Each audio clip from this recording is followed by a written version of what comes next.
Welcome to the Webster Town Board Workshop for Thursday afternoon, evening, June 24th, 2021. First up on the agenda is something that actually, Patty, you might be best to describe because I know that you've interacted with Mr. Villa many times. Okay, well, take me by surprise there. That's our Well, I don't, and supervisor. I have interacted with Mr. Villa many times, although I've never met him. Me neither. But we were introduced a few years ago when he sent me an email expressing his concern that the flag had not been lowered to half-staff when it was supposed to be. Yeah. And the way that had been handled for many, many years previously was that one of the members of our Department of Public Works, or perhaps the police department, would take care of doing that when it was pertinent to do so. And Mr. Villa was right. It should have been lowered, and it just was overlooked. Well, he was very upset about that, and I apologized, told him that we would make it right, and it happened again. So he contacted me the second time, and he said that he would be willing to take control of lowering and raising the flag whenever necessary, and that he felt that it was something that was very serious, and he wanted to take the responsibility for it to be sure that it was done right. So we jumped through a few hoops and had to sign a paper that allowed him to come onto Town Hall property and take care of that, and he has been faithfully doing that for the past, I think it's probably been almost 2 years. Yeah. And this past year, I've commented to him that unfortunately the flag has been lowered more than it's been raised. And it seems to happen every other week, and he is here taking care of it faithfully. Yeah. And to me, it just shows a willingness of a citizen to step up and be part of the solution. And I'm very grateful to him and his volunteerism in the community. Mm-hmm. So he's also very shy because we wanted to have him in because June is June 14th was Flag Day. June 14th was Flag Day, and we were going to have John Villa in to give him some recognition and a proclamation, name a day after him. He was like, "Thank you, but I'll pass on coming in." He's a young man, I think, but a little older than me, maybe 20 plus years older. But he did say, he sent me this, and I'm going to read it. It's very short. And he said, "Mr. Flaherty and the esteemed board members, I appreciate the recognition by the Webster Town Board for my service to Webster in attending to the Town Hall flag. I am honored to do this service to perpetuate the town's ongoing commitment to our past fallen heroes on their special day and whenever directed by state or federal officials to lower the colors. I will continue to serve the town in my unofficial capacity as long as possible, and heartfelt thanks for this honor." So I hope John's watching at home. You deserve this recognition, and thank you very much. Thank you,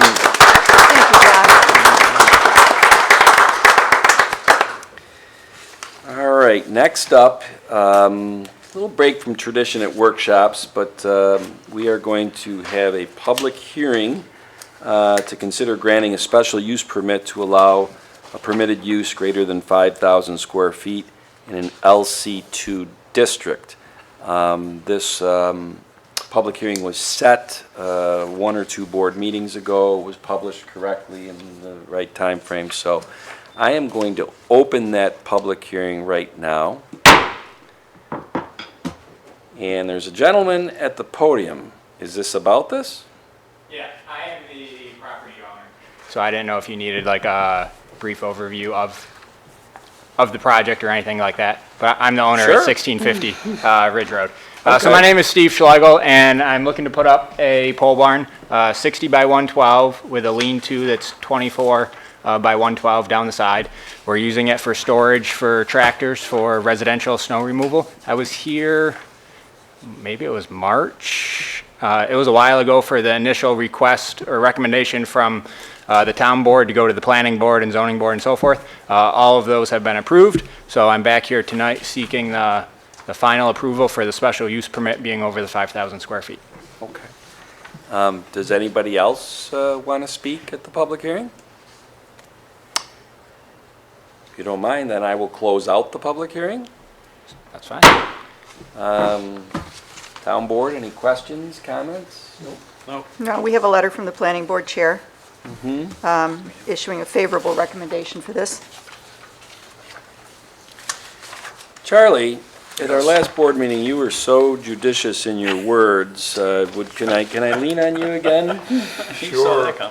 Well, this matter's been before us a number of times, it's also been before the zoning and the planning board. This, pursuant to our code, it's required that a special use permit be required for a number of things, among them, if it is sought to put up a building in excess of 5,000 feet in a LC Class 2 low-intensity commercial district, and that's what this is all about. And actually, the owner of the property is actually Tesley LLC?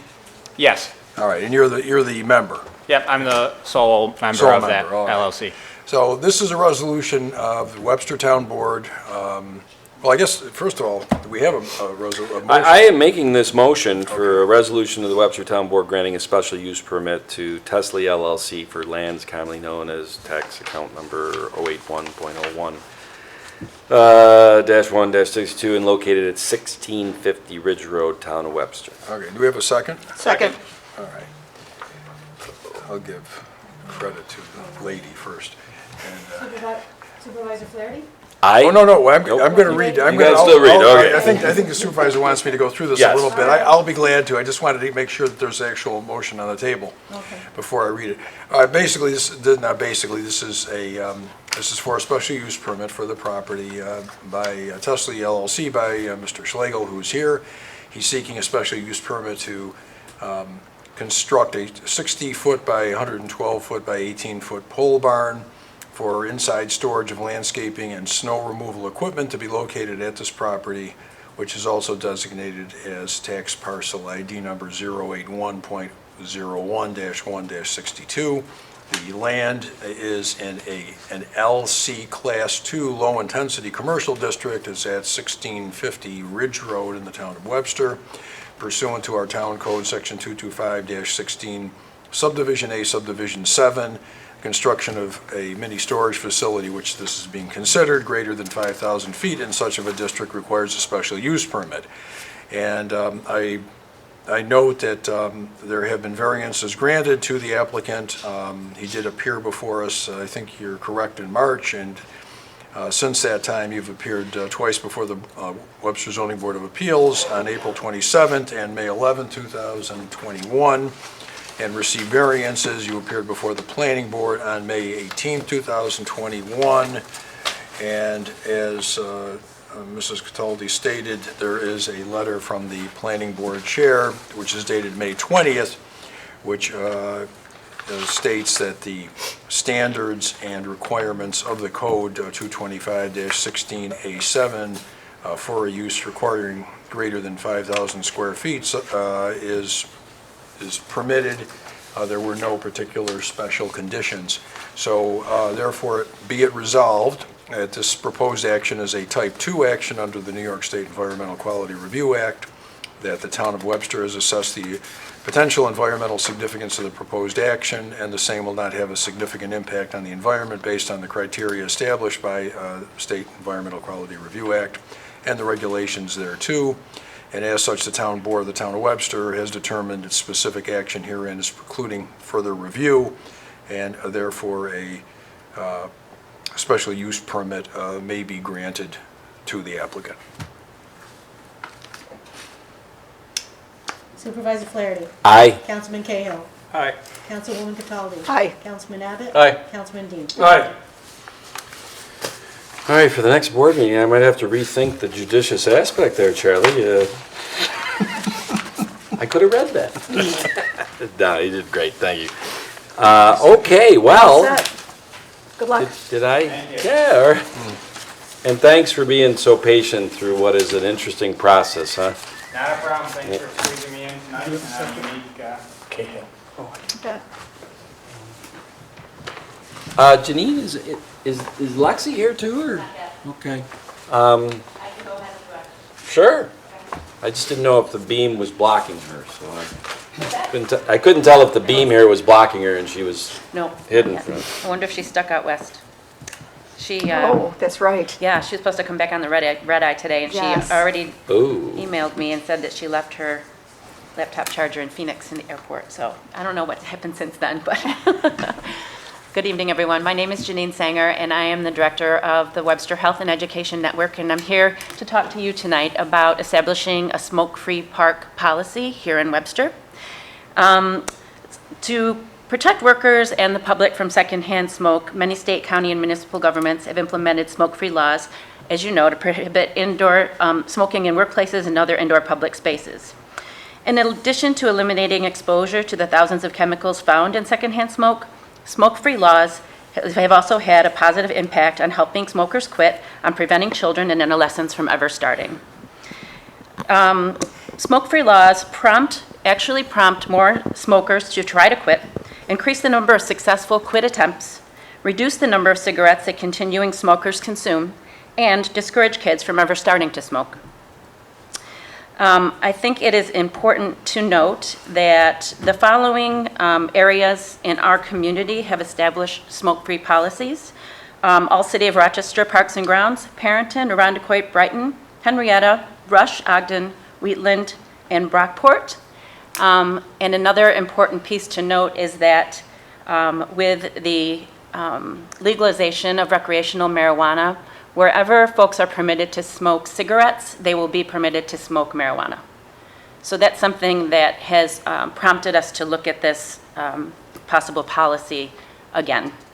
And I'm welcoming to any questions or discussion. I know that Lexi has sent each of you some information on this so that you've had a chance to look at it prior. But I'm open to any questions you might have. Hi, Lexi. Yeah, let's see you then, yeah. She's stuck in. Yeah.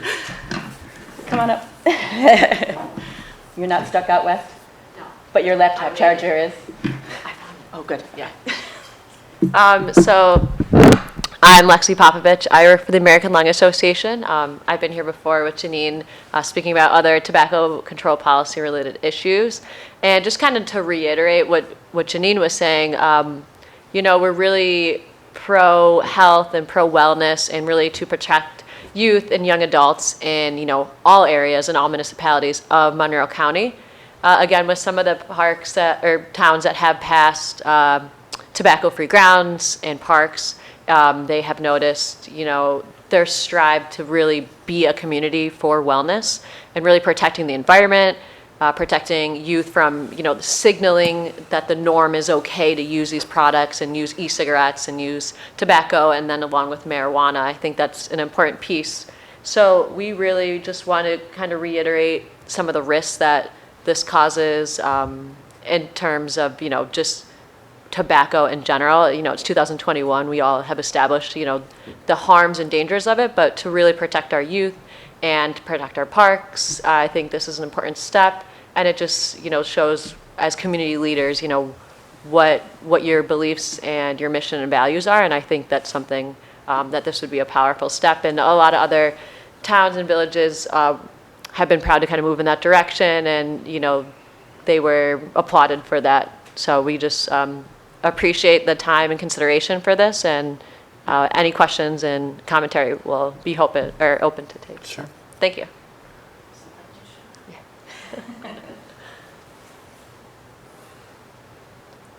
Barry? Bill? I have opposing views of this. I think we're taking rights away from people. I just believe that somebody that wants to smoke should be able to smoke in an open area. It's wide open land. The fumes aren't going to spread more than 10 feet. And I just have a feeling that I think you're being overzealous in this aspect. That's just my personal opinion. Of course. I would say with that, I am an asthma sufferer. I do run in a lot of parks and trails in the county, and as an asthma sufferer, I do run across a lot of people that are using tobacco products, and that does affect me. It does drift farther than 10 feet, In general, I just think, there's litter that this exposes, and we're not taking away the rights of people who smoke, because, everyone has the right to use any product, but we're trying to protect the people who don't want to use those products and who don't want to be exposed to those secondhand nuisances. So we're kind of just focusing on that, and, we are supportive of, whatever people's choices are, but, just not in areas where youth congregate and where other people for health-related activities congregate is kind of our, focus. I would also say that I choose not to use those products. And if I'm in a public space, whether it be inside or outside where people are smoking, I no longer have that choice because now it's affecting me. Yes, it might be a wide open space, but if I want to walk through there, now I'm exposed to that secondhand smoke. I think this is a great move. I have been working with WEN for quite a while because I believe in a healthy community, and it's an idea that I support. Barry? I don't oppose this action. Okay. John?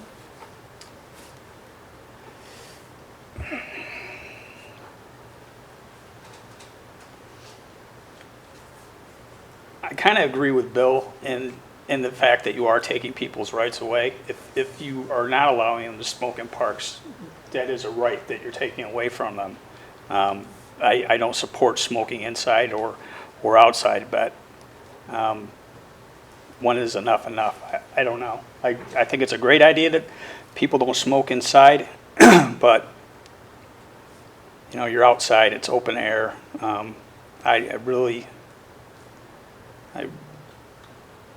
I struggle with this, to be honest with you. I do.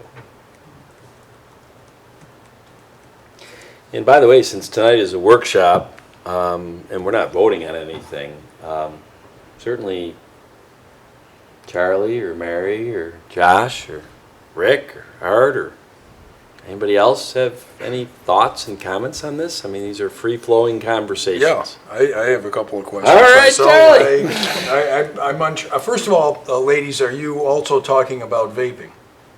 Yes, All right, that's so correct. any kind of vaping, whether it's tobacco or marijuana or anything else, would be included. Are you seeking a ban in town-owned parks? What exactly are you seeking? I guess I'm wondering. Right, about. good question. So usually the towns we've worked with, Brighton, Arundecoit, Parrington, they passed 100% tobacco and vape-free spaces. So that would include all, town or village areas and, obviously here it's a town, parks and grounds. So basically, they set that up because they didn't want people affected by secondhand smoke or vaping, and they were noticing a lot of youth were coming and using these products at parks, and again, that's an addiction. And with the epidemic of the e-cigarettes, that kind of pushed a lot of these towns forward on this. So yes, some places do have, smoking huts. That's, I work with colleges. U of R has done a smoking hut, 2 of them, on their campus. But they're now moving towards 100% because they're still getting that drift of secondhand smoke, and people are complaining. But that is options that people do for certain areas if that's something you don't want to take away all the space as you are mentioning. So What about employees of the town who wish to smoke on breaks while they're at work? So they usually, most towns we provide cessation resources, or the towns will provide that if they are, not able to use on the grounds, do whatever you want outside of work, but during, on town property, you're not allowed to use these products. You stated that these other towns have, I don't know, you said, I don't know if they're rules, regulations, laws, it makes a difference. I mean, a town could pass a policy Right. saying we disapprove, they could pass rules and regulations in the workplace, there's a lot of different things that the town can do. I mean, Yeah. it goes all the way up to making it a violation, I suppose. But what have these other towns done, if you know? So most it was just kind of, passing a policy through the town board vote and amending, a code. But Parrington actually it is punitive because they figured, if we could make some money off of this. So that's the only one that is punitive. Usually we kind of avoid that approach. But, if someone is caught, there's a fine and the town collects the money for it. So That's something that they kind of focus Who, on. who enforces that? They don't have a police force in Parenton. Who enforces that? It's basically like, the employers who work the maintenance or, a self-enforcing policy. So many of the college campuses are kind of self-enforcing, there's signs and people hand out cards or, you'll notice a lot of families, if you're in a non-smoke environment and their children are around and you're smoking, they will actually step up and say, this is a non-smoking park and my children are here. And so we've noticed that a lot as well. Okay. Well, obviously, enforcement is a huge issue. I mean, that's a major one, and then the other parts, of course, are what would the town board if they do?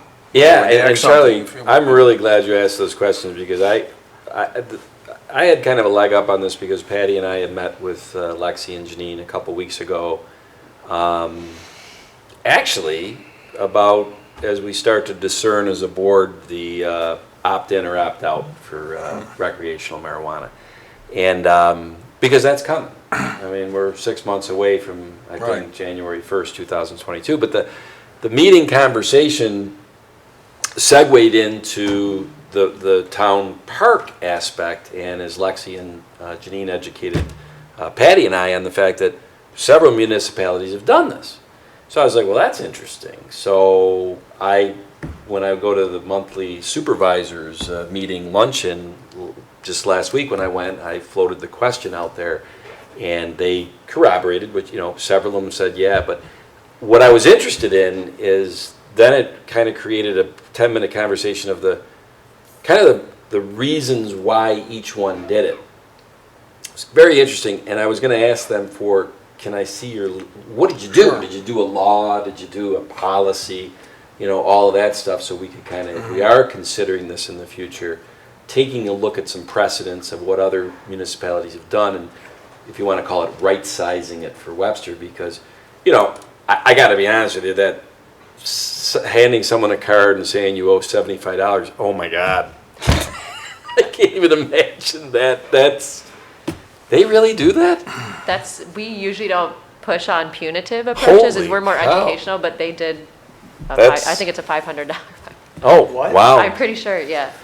Last time. Well, hey, but I was going to get that, Charlie, and kind of just take a look at how each municipality has done it, whether it's code, law, ordinance, all these different things. How is it enforced?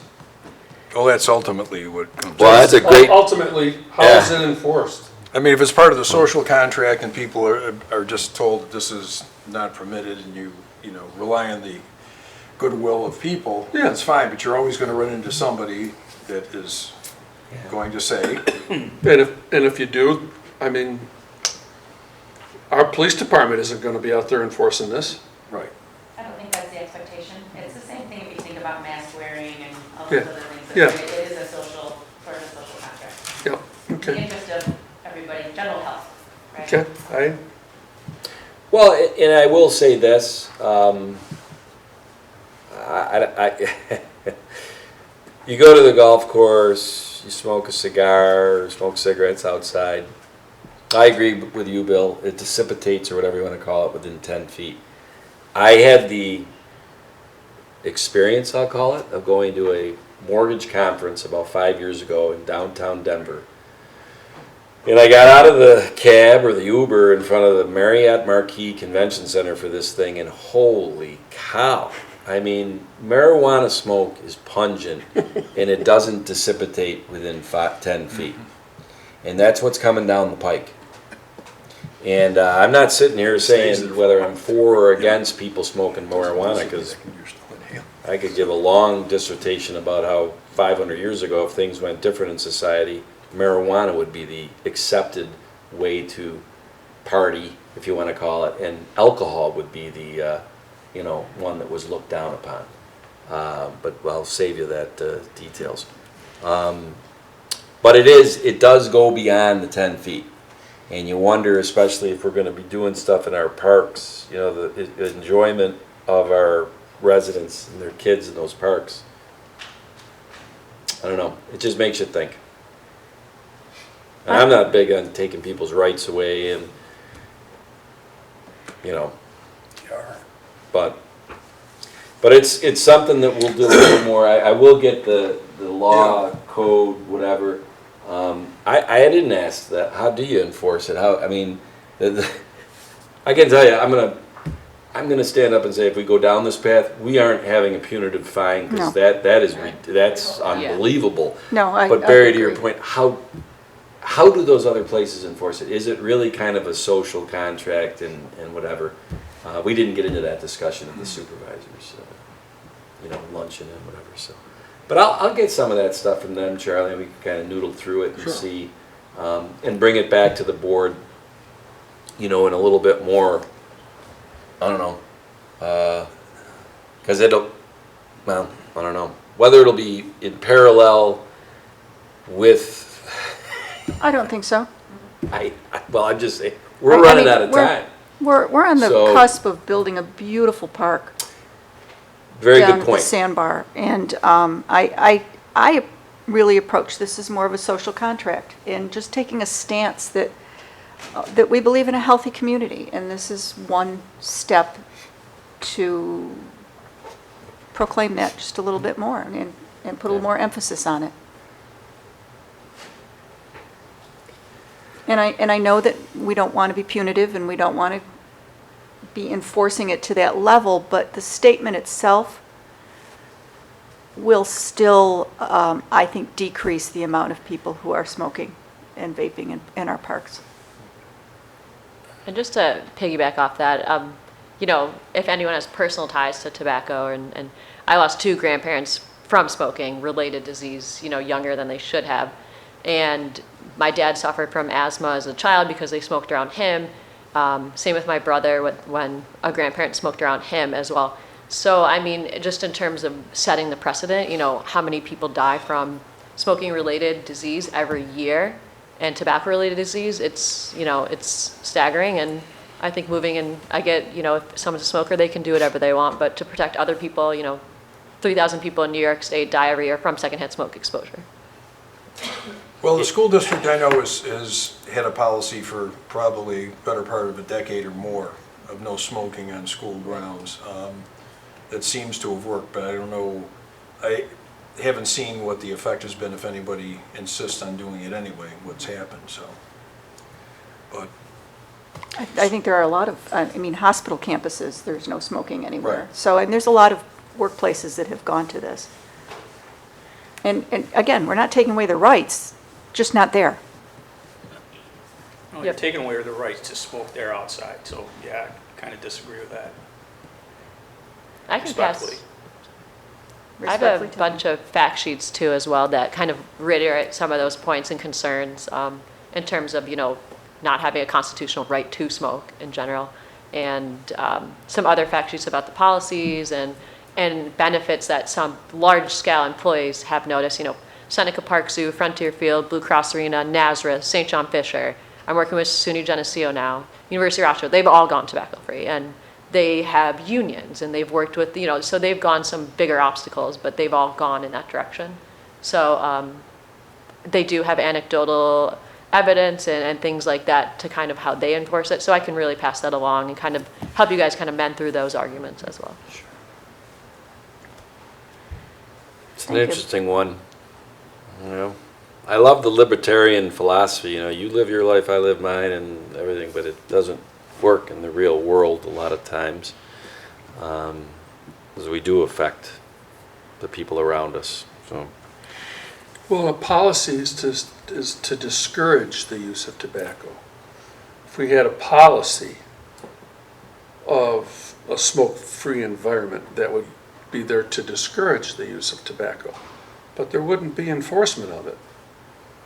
So, it's, like a lot of places, they discourage it, they tell you a smoke-free environment, and it becomes one, Yeah. except for once in a while. Does anybody know, I haven't been at the Bills games in 2 years, but Bills, 80,000 people, outdoor venue. Can you smoke at a Bills game? I don't know. They have specific areas.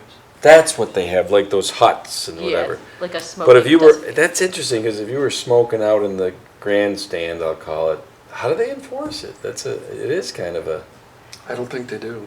Yeah. It's like they said, what Bill said, they have an area. right, but if you're not, anyway, we could go on and on and on. You know what? Yeah. No, you know, it all comes down, if somebody complains, then there's enforcement. Yeah. I know Well, one thanks. thing, I'm not giving Barry a card that he has to pay $500. That's never gonna happen. Let me tell you something. That would be wise. That, I gotta tell you, that, wow, Parrington? Last time I checked their policy, yeah. I gotta talk to, I think that's Karen Hanna, isn't it? Yep. What the Just heck was he pass them smoking? the marketing supervisor. Sorry. Well, thank you, Yeah, thank you, I appreciate Lexi. And proving that red eyes are for young people. If I took a red eye last night, I would Made be in traction and asleep right now. Listen, I slept in the airport. You gotta make it work. Jeez, I'll tell you. Did you come back from Phoenix? I was in Sedona, actually, yeah. Sedona. Did The- you fly Southwest? Delta, Delta, okay. yeah. The fires were very active when I left, so, Wow. yeah, And how was the climb? amazing. I made Great. it back down safely. Good. Yep. Congratulations. Yeah, thank you. Oh, I forgot what you call, what Half Dome in Half Dome. Yosemite. Yeah, All by impressive. myself, yeah. It's a good time. Jeez. That's great. So I made it. All right. But I'll send Thanks. the information along, definitely. All right. All right, You got thank it. you. Thanks, Lexi Appreciate and it. Janine. I got Southwest booked. All right, well, I'm looking forward to seeing who is going to take the podium. I think I saw Diana come in. I did see Diana come in. I see Hal's here. Peter Ann- is, I think, about 1 minute away. Ann is so here. I think Are you guys going to be like a barbershop quartet up there, or yeah. Hal, are you the tenor? Well, our next topic, agenda item is a discussion presentation by Webster Green Space Advocates on a potential November 2021 referendum. And I want to say Yeah, that, we've kind of started to realize that was a bit ambitious, so we've now gone for 21/22. So we'll explain everything. that's great. Yeah. I do have PowerPoint, but I don't know, it will probably take too long to hook up to Is the it, projector. Do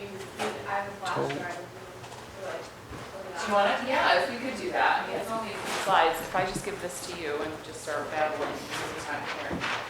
It's just this one right here. Is there Kleenex down there? I don't know. You better hear that. All right. Candy. There's a box of Kleenex. I just, my glasses are so freaking dirty, I can't see anything.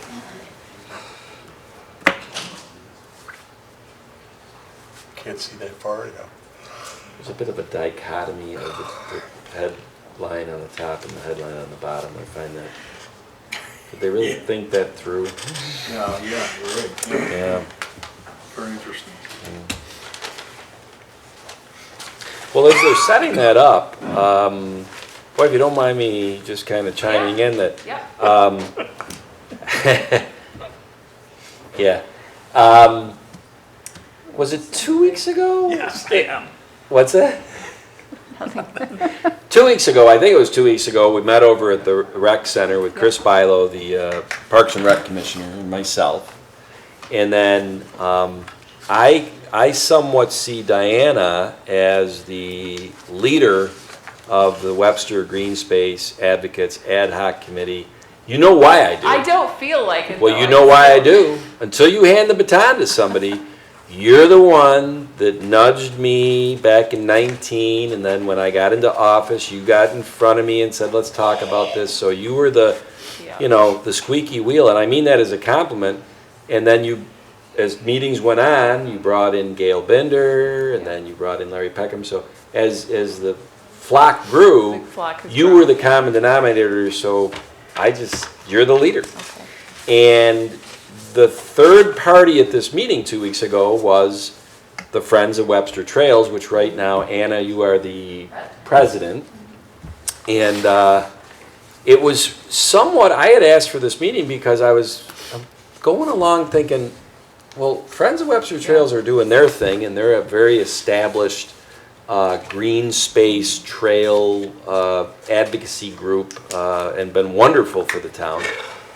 And here's Diana and her group doing their thing, and I'm Yeah. like, did these, We should do have these hooked up a two long time ago. talk? And and it was an interesting meeting, but I feel as if since then, Yeah.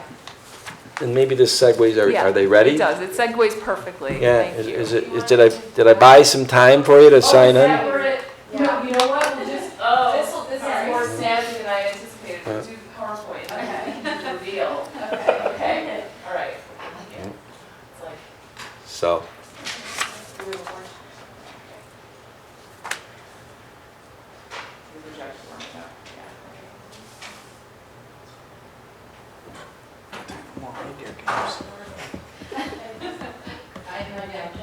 okay, so while Karen is setting that up, so I feel pretty good that, that we're not gonna in the future have Friends of Webster Trails going left and the Yes. Green Space Committee going right.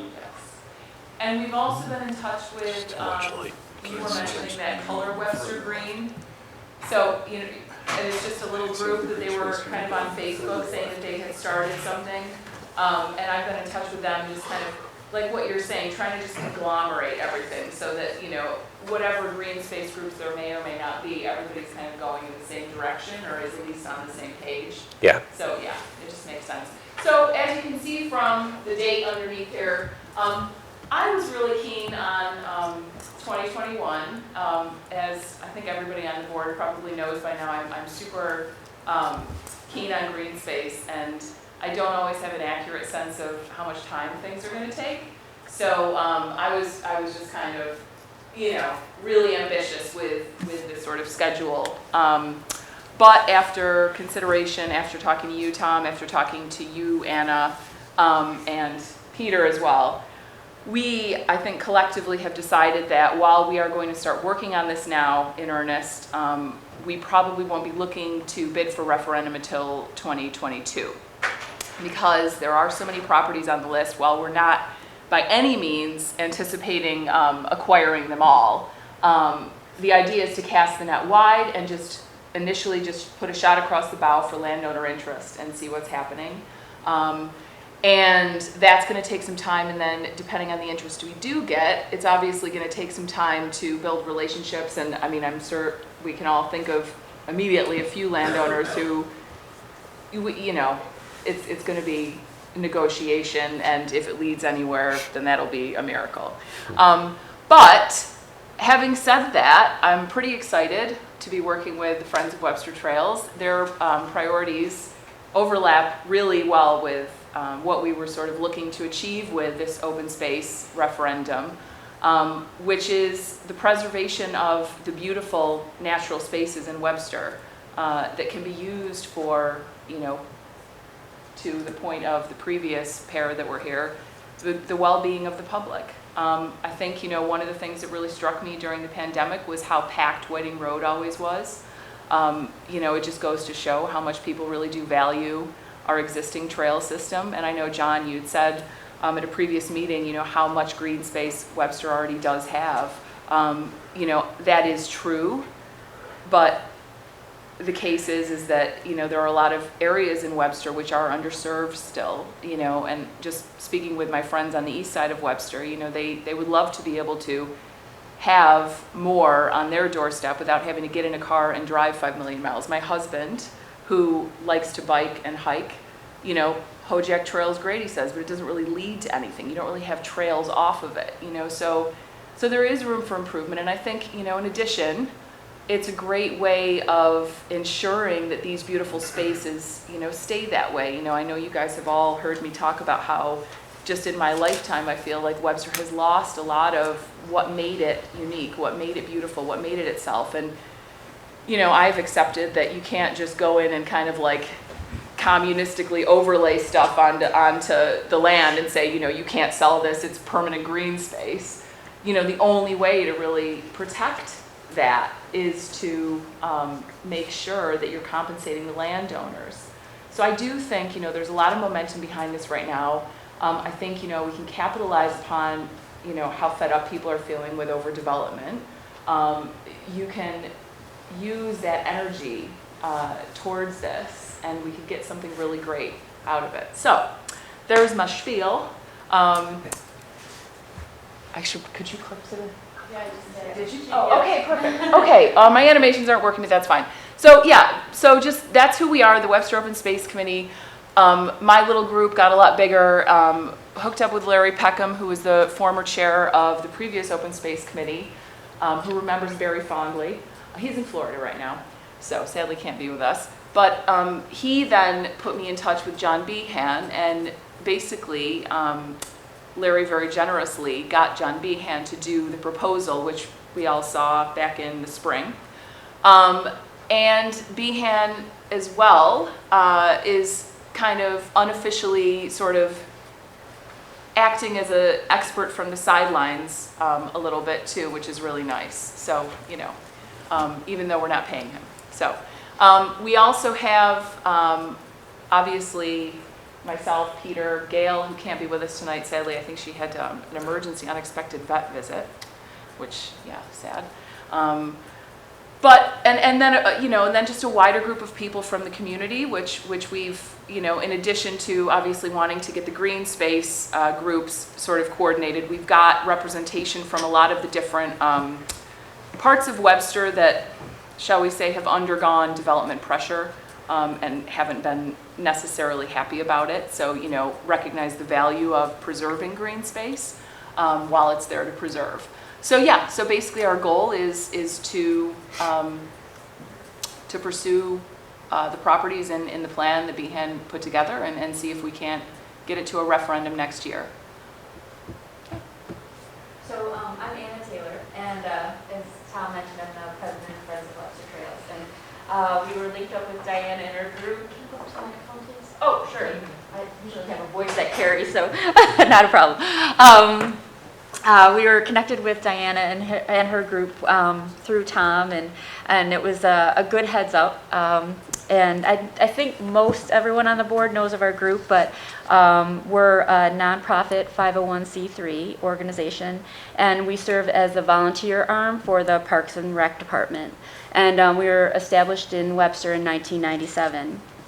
So our mission, which aligns with the Open Space Committee's mission, is to advocate for the preservation of natural character of Webster, and we do that through sensible management, education, and low-impact access. We advise the Parks and Rec Department, and our group assists by planning, building, maintaining, and promoting the trails. So as a resource for Diana's group, our board, our members, and our trail stewards are really knowledgeable about the open spaces that we have in Webster and the contiguous properties and the adjacent properties that are surrounding those open spaces. So it was great to have the opportunity to give some feedback on Diana's list and the Open Space Committee's list. So, this is kind of just, I won't spend too long on this slide because I kind of already told you guys all about this. But, you know, the tiered system that we have, which I'll show you when we get to the map, isn't necessarily something that we're going to sort of hold to. It just indicates kind of certain properties which have a lot of characteristics that make them especially valuable, particularly for the acquisition of you know, the preservation of natural beauty. So for something that's like wooded next to, you know, Whiting Road and previously part of the tax abatement scheme, it's kind of like low-hanging fruit. So properties like that are really what we're looking at as priority properties. There are obviously a lot of other properties all throughout Webster, which, you know, depending on what criteria they meet in our consideration, this is going to be an ongoing discussion, you know, with Tom and the team. But, you know, there are things that maybe we can sort of consider in addition to the priority list.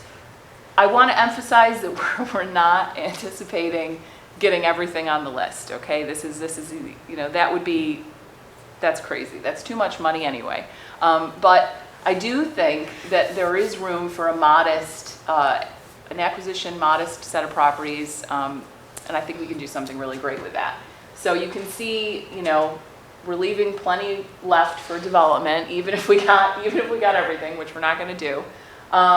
And these numbers aren't like that accurate, only because the numbers are what Behan gave us, and they are assessed value but plus 20% soft cost. So maybe they're getting close to accurate, I guess, if you, whatever it was that you said, Tom, that 72% actualization or something? Equalization. Equalization, okay. And that's another thing that we have to figure out, you know, certain properties might benefit from being, not assessed, but what's the word for it?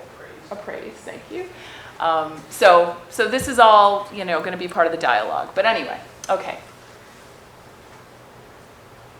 All right, so this month, as Diana noted, we took the Open Space Committee's larger list, and Friends of Webster Trails just quickly reviewed the list, and just given our board members knowledge of the properties, we evaluated the list as to identify properties that we thought would be of value for open space in Webster.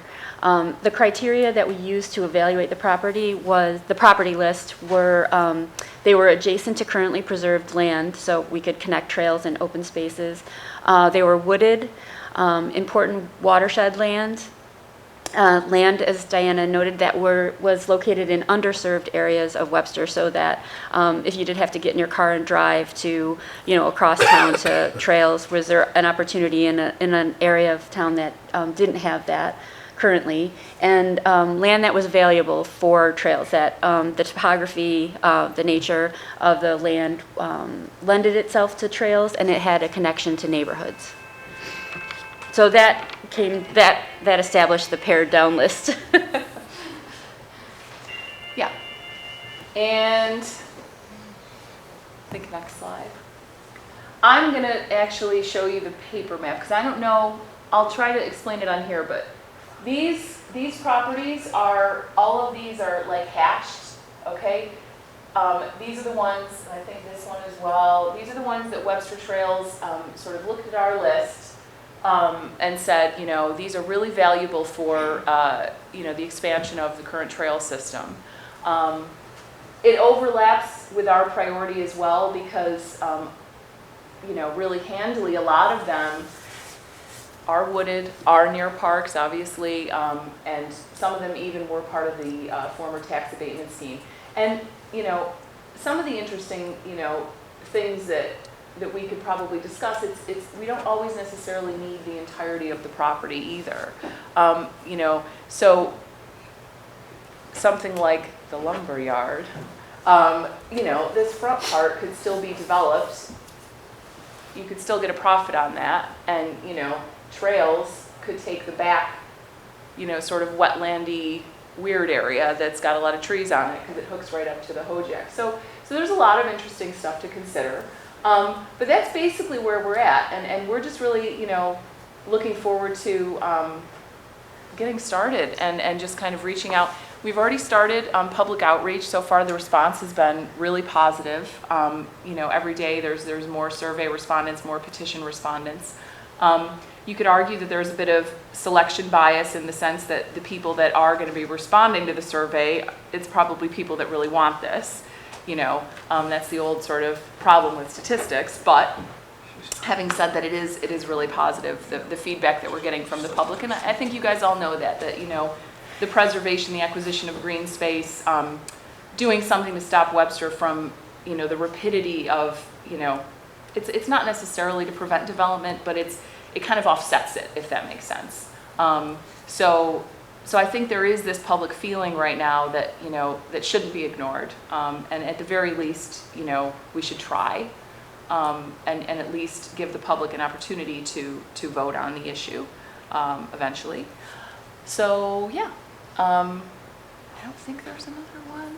I think, no, we don't have to. I don't even think we can.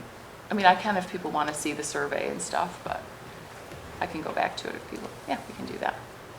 Does it do it?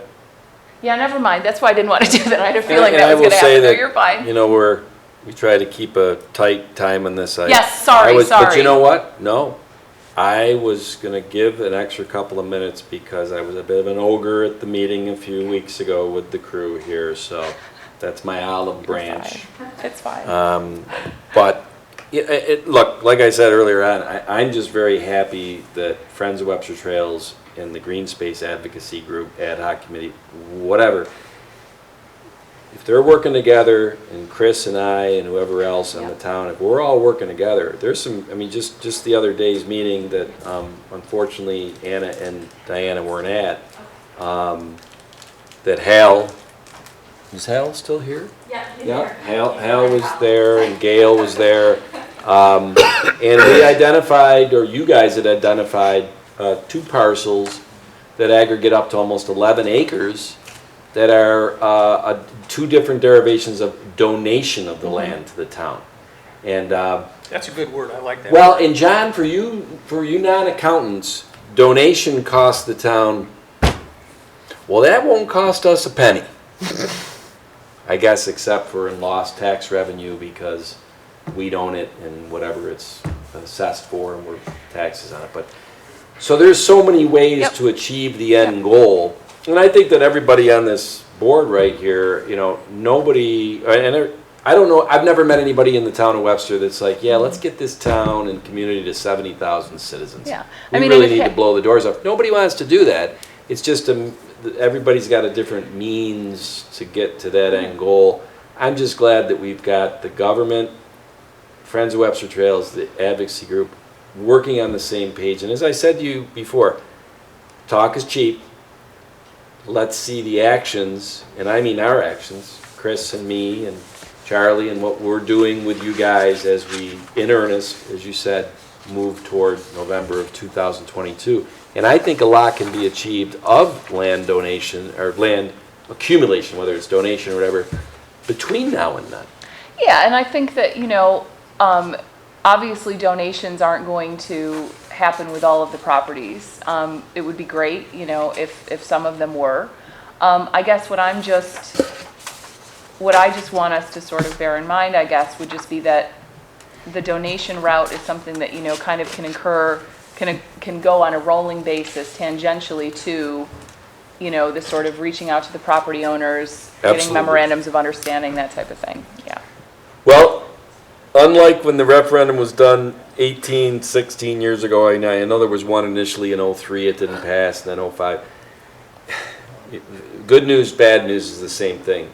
There are less acreage parcels of open space to consider today versus 2003. That creates a very finite group of people that we need to contact to see what are their intentions.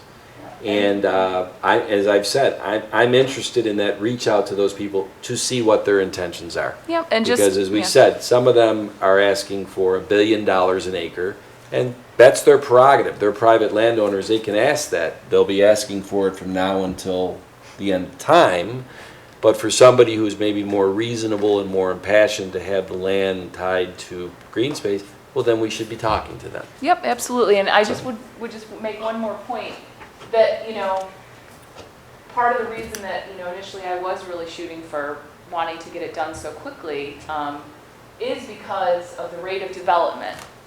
You know, not necessarily saying that all development is a bad thing, but, you know, when it's happening in spaces that we would otherwise like to preserve, so that's gone, there might be even one more that just since, you know, this was put together at the end of 2020, and say it's happening really, really fast. So I think that that's just something that we need to bear in mind. You know, hopefully we don't lose too many more of these before we're in a Well, look at position the to acquire glass them. half full. It's happening a lot slower than in the 90s and the 2000s. I like the silver lining. That's usually something That's a I fact. would say. That is Okay, not, all so right, that's a okay. fact, so, but thanks, gang. Yeah, thank Have you had you. any discussions with the Village of Webster regarding their Wellfield property? Because I know they have approximately 40 some odd acres over there. And currently, on 60. the south portion, there's tremendous trails over there already that Yeah. are being used. Really? Oh, it's incredible, yeah. Okay. But Yeah. I'm just throwing it Oh, out no, there no, to see that's if you've definitely had on the discussions. list. Like, that's definitely a big old question mark Right. on our list. Yeah. Yeah. Well marked on the current map, you know the property well, Sure. a lot, right? Yeah. And it's not well marked, but it's absolutely on the table. Right. But the challenge, as you're aware, is there's lots of little tiny parcels. Yeah, in the one section, but I'm talking about the southern portion of that, but I know. The larger section. where the Yes, cars are, yeah. right. That absolutely, it actually is Right. marked on the map right now. Oh, good. Thank you. There's a lot of unpacking to do with that. Yeah. Sure. But, yeah, but we got it there. Great. Yeah. We got it on our site. So Mary and Josh, we're not gonna shortchange you, just because you were supposed to start at 6:15 and it's 6:25, you. Correct me if I'm wrong, but Mary, is this your first formal presentation as the town engineer? It is, yes. Hey! Okay, so yeah, I'm presenting on fill permits and pre-construction meetings. So we'll start off on the fill permits. So I wanted to just start by highlighting possible town concerns that could arise from fill permits. So I've identified the effect it has on drainage, our easement maintenance, erosion and sediment control, the types of fill that are being brought onto properties, as well as the origin of that fill, the disruption to the neighborhood during the fill activities, the town's ability to remediate improperly or illegally installed fill, and then the town's workforce availability to inspect the fill sites. So going in a little greater detail of those items, in drainage, we're concerned with restricting or blocking an established drainage course and how that will affect the property that's getting the fill as well as the neighboring properties. Easement maintenance, we want to make sure that any easements to the town's name are accessible by us. Placing fill over underground utilities is going to make accessing those utilities more difficult and expensive. And then we also want to carefully review any potential fill that would go into a drainage easement and what impact that could have.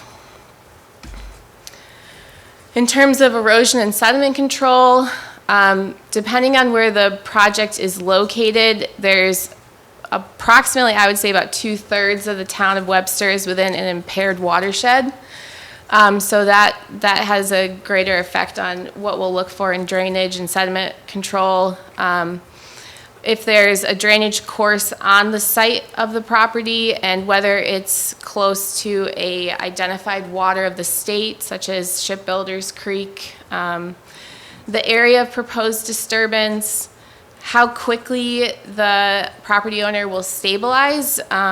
Per SWIP requirements, it's usually it's 7 days within an impaired watershed and 14 days within a non-impaired watershed. So if you're not working the earth and it's sitting still, then that's when you need to be either mulching or seeding. The property owner should also be installing best management practices. They're called BMPs, and the New York State DEC has a design manual on how to install these. Common examples are silt fence, inlet protection, filter socks, those kind of things. How steep they're proposing the slope to be. Again, that's going to affect your erosion. And then limiting stockpiling on site. In terms of the types of fill, I don't know if soft is the technical term for it, but I consider that topsoil, so that's got your organic materials in it, which will promote your vegetative growth. It's also where worms and other insects can survive in the earth. The subsoil is underneath that. It's not fertile, it compacts well, it's free of air, so really there's nothing living in the subsoil. Hard fill would be rock, gravel, concrete chunks, bricks, asphalt and millings. And I would also say that hard fill wouldn't be acceptable if it had like rebar in it for concrete, if there was lead paint on it, different things that would make it not environmentally friendly.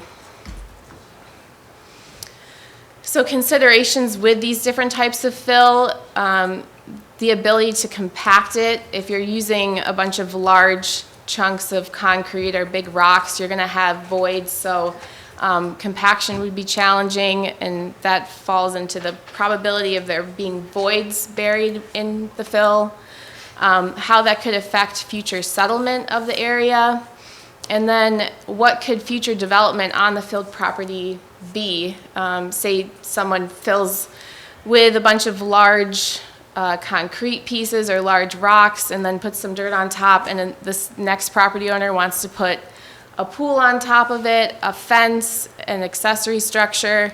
How are they going to be able to dig down and secure a fence post if there's not any compact subsoil there to support it? Another thing that could be a concern is where this fill is coming from. We'd want to make sure that there's no environmental concerns with the fill, whether it's contaminated, has hazardous waste, solid waste. You don't want it coming from like a brown field. Another question is the trucking company licensed and insured that's entering the property? Something else to consider is the neighborhood disruption, the volume of material being delivered. We have fill permits where people are trying to bring an excess of 1,000 cubic yards. One truck maxes out at about 12 cubic yards, so it's nearly 100 truckloads that would be coming to that site to bring that kind of material. So that piggybacks on the number of trucks that are coming, you know, their frequency, the location of site access. Are the trucks only accessing the site via the established driveway, or are they trying to get on site in an alternate location? How much noise is the earthwork going to be causing? And then the duration of the project. So we also were looking at how could the town remediate improperly or illegally installed fill, or fill that wasn't finished, a project that started and then the homeowner gave up on it. So what can we do to gain access to the project area, and then will we have financial backing to fix issues caused by placed fill? And then all this will take workforce from the engineering department and potentially the highway department if there is something that needs to be fixed.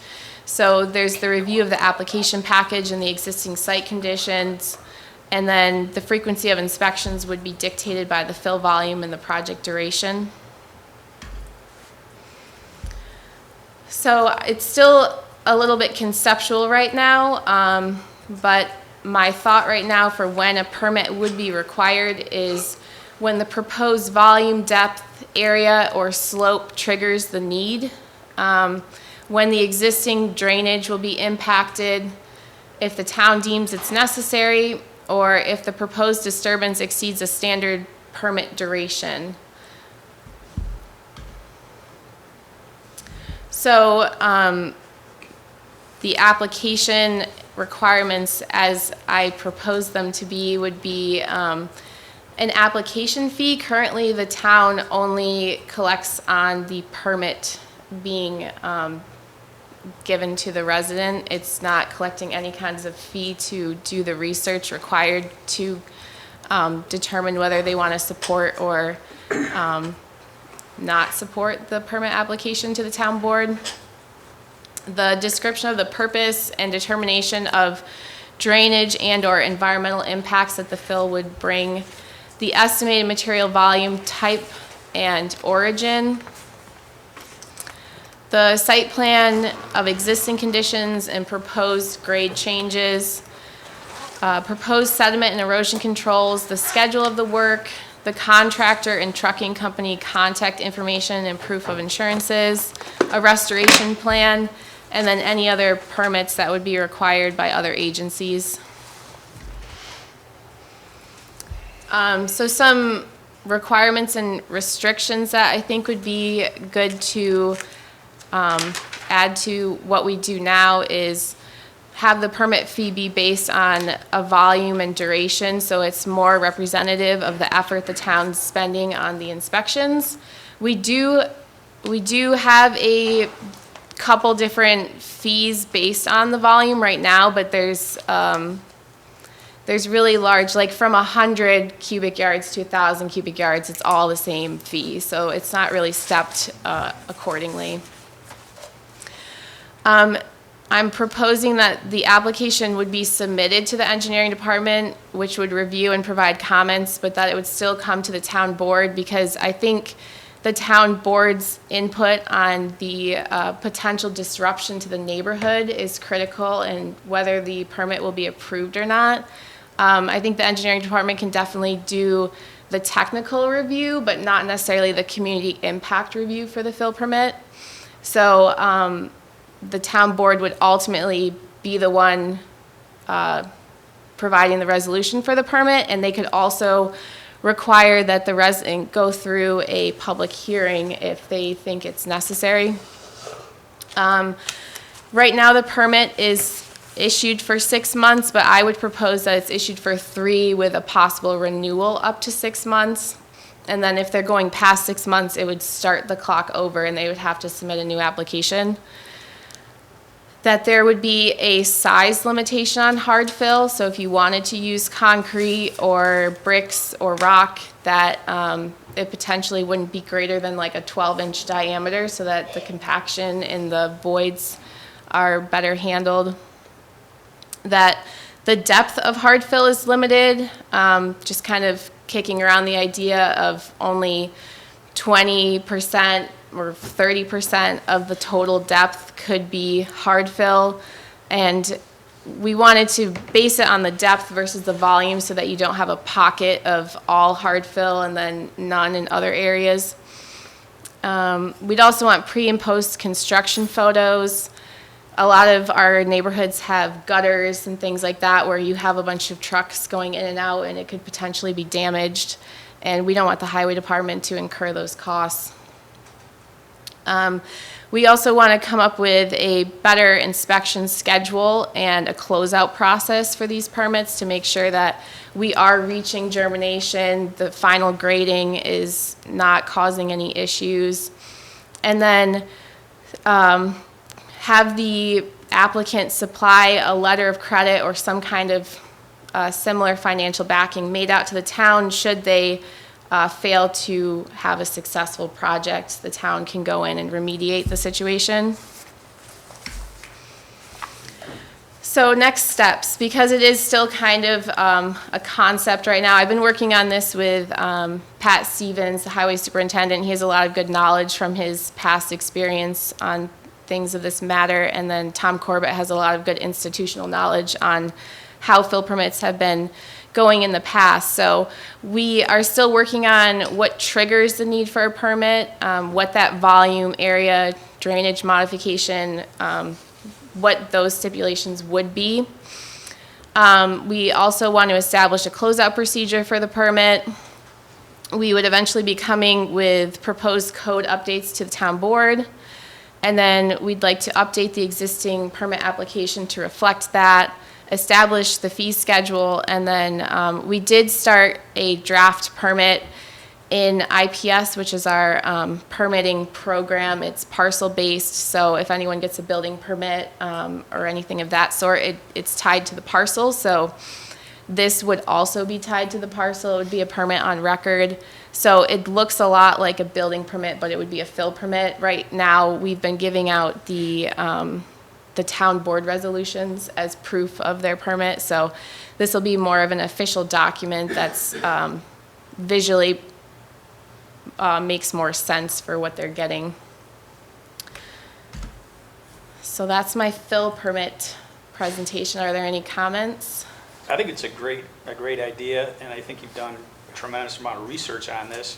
And one thing that always concerned me, and still does concern me, is, what's going into these fills? Is it contaminated? We don't know. We have no idea. Right. And that one area alone has always concerned me. But you've clearly done your due diligence on this, and I think it's a fantastic idea. Thanks. I look forward to more information as you continue to work on this.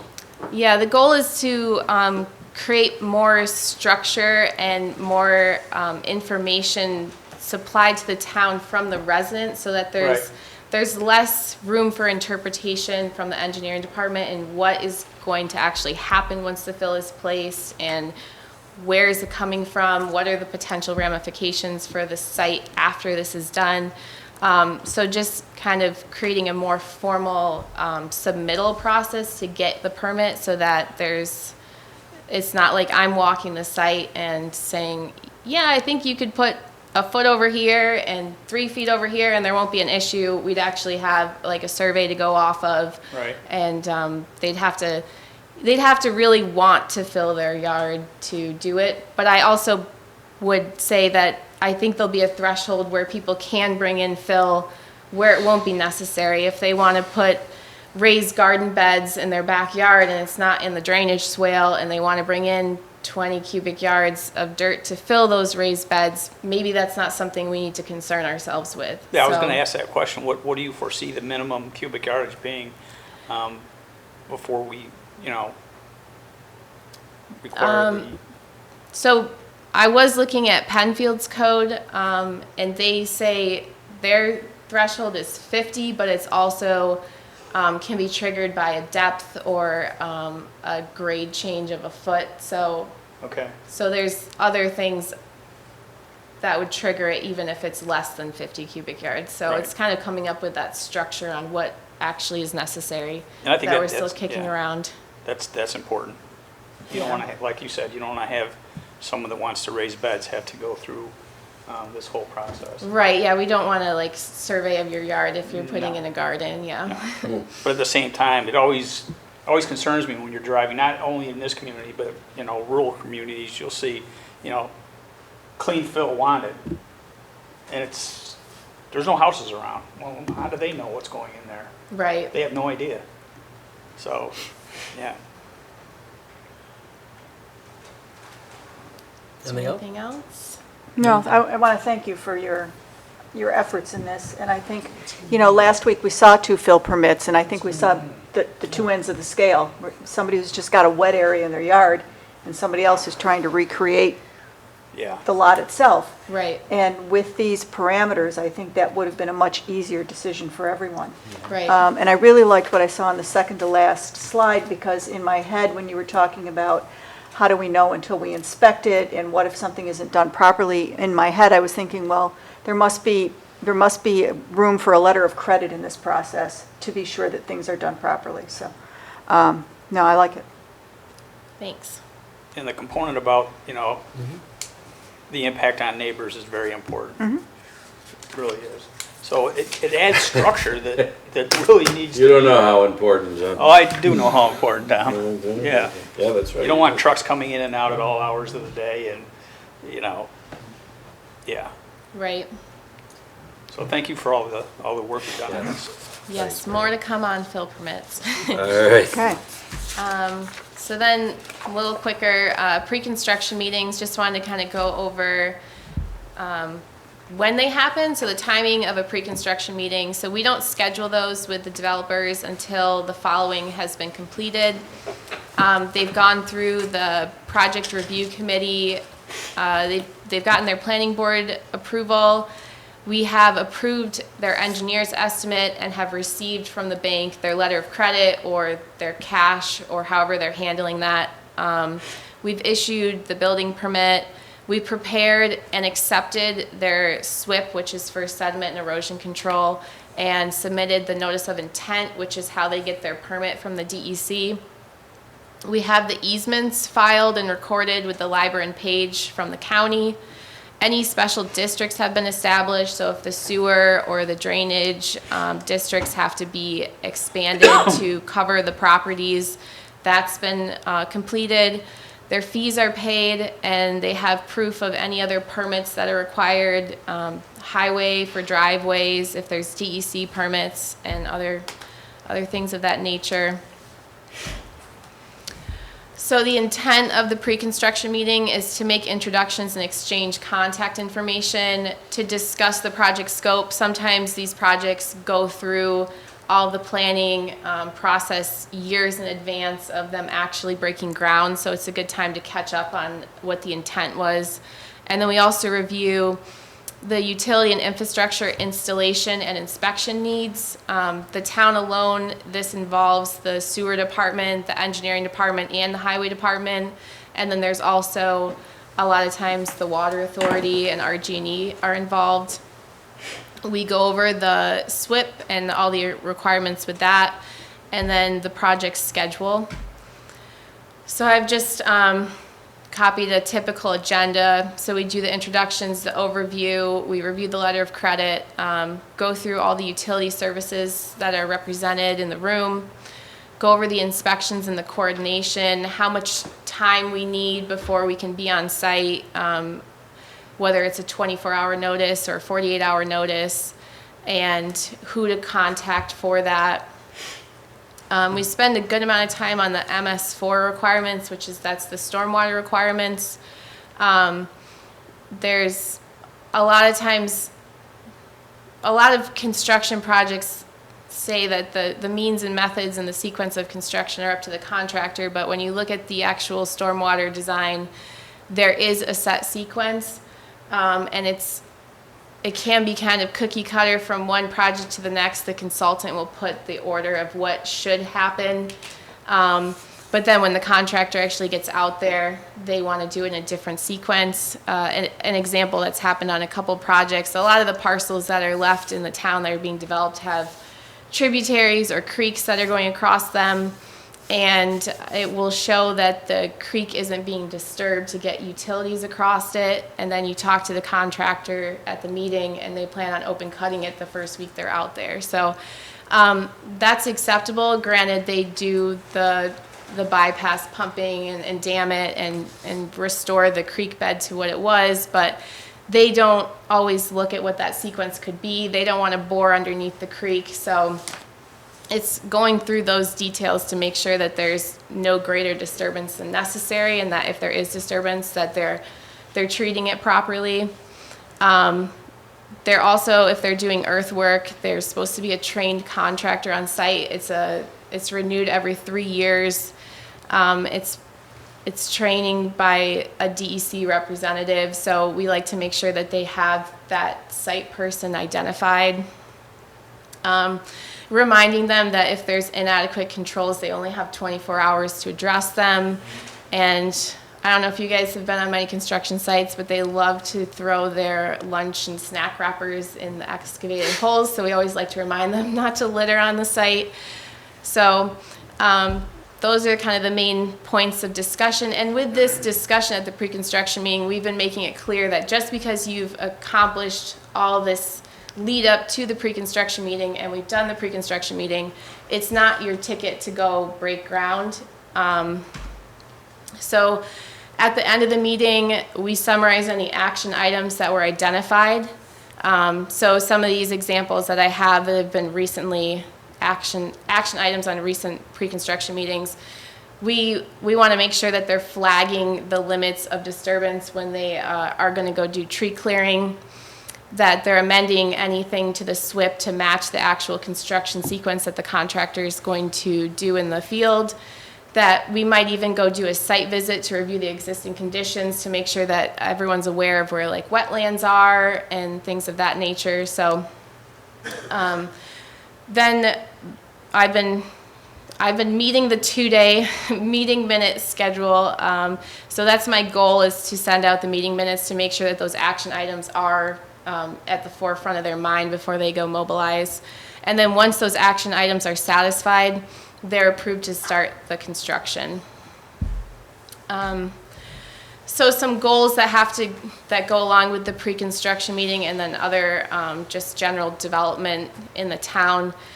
Right now, the code sections of 192 and 228 don't mention a pre-construction meeting as being necessary prior to starting construction. So we've had, it's a little, they've been compliant. Developers have been pretty good with honoring the pre-construction meeting requirement that the department feels is necessary, but it would be great to put that in the code so that they don't feel like they can go clear trees prior to that. We want to create a developer's guide, which will establish construction engineering standards to be enforced in conjunction with all the other existing town ordinances. I have found a draft developer's guide that has engineering specs and kind of like guidance on letters of credit and other processes that we're currently using. So I need to go through that and see what needs to be updated. But it's a great starting point, and it's like a 45-page Word document. So there's a lot of content there that we can work from. We want to update the existing town details and specifications. The details are like hand-drawn almost, so I think getting a consultant to update the details to what we want them to be isn't a big lift and could be done fairly quickly, so that's something that I want to look into. Developing inspection reports for the engineering department to file in the IPS system I mentioned earlier. The building department has inspections that get listed in IPS, but the engineering department currently doesn't. So getting those on record is a big goal of mine. Establishing an administrative point of contact for scheduling the engineering inspections, rather than having it go to the individual who's necessarily doing the inspections, just so that there's awareness across the department of what's going on and when these inspections are needed. And then we also are looking to purchase a survey grade piece of equipment that will give us the ability to verify utility and infrastructure elevations in the field. Right now, it's really challenging to check that pond elevations are correct, or if inverts on sewers and storm sewers are where they're supposed to be. So this would help us be more diligent in making sure the contractor's giving us the end product that we want. So that is my presentation on pre-construction meetings. I don't know if there's any comments. Very thorough and well overdue, long overdue. Long overdue, and to that point, as far as your PCR meetings, and I know we've discussed this, maybe not at length at a board meeting, but I know that the lack of PCR meetings, which are instrumental in any development. PRC, by the way. Or PRC, yeah. Are instrumental in ensuring that the developers are filing their letters of credit and ensuring that the entire process is being adhered to. So to put this in a structural standpoint, from a structural standpoint, is phenomenal. You want to have this up front. You want to have everybody in the room at the same time discussing this. Right. And, you know, you're doing a great job, and I'm very impressed with it. So I think that going down the road, you know, as this gets implemented, developers that come to Webster will know that there are strict guidelines that they're going to adhere to, whereas in the past, it may not have been quite the process.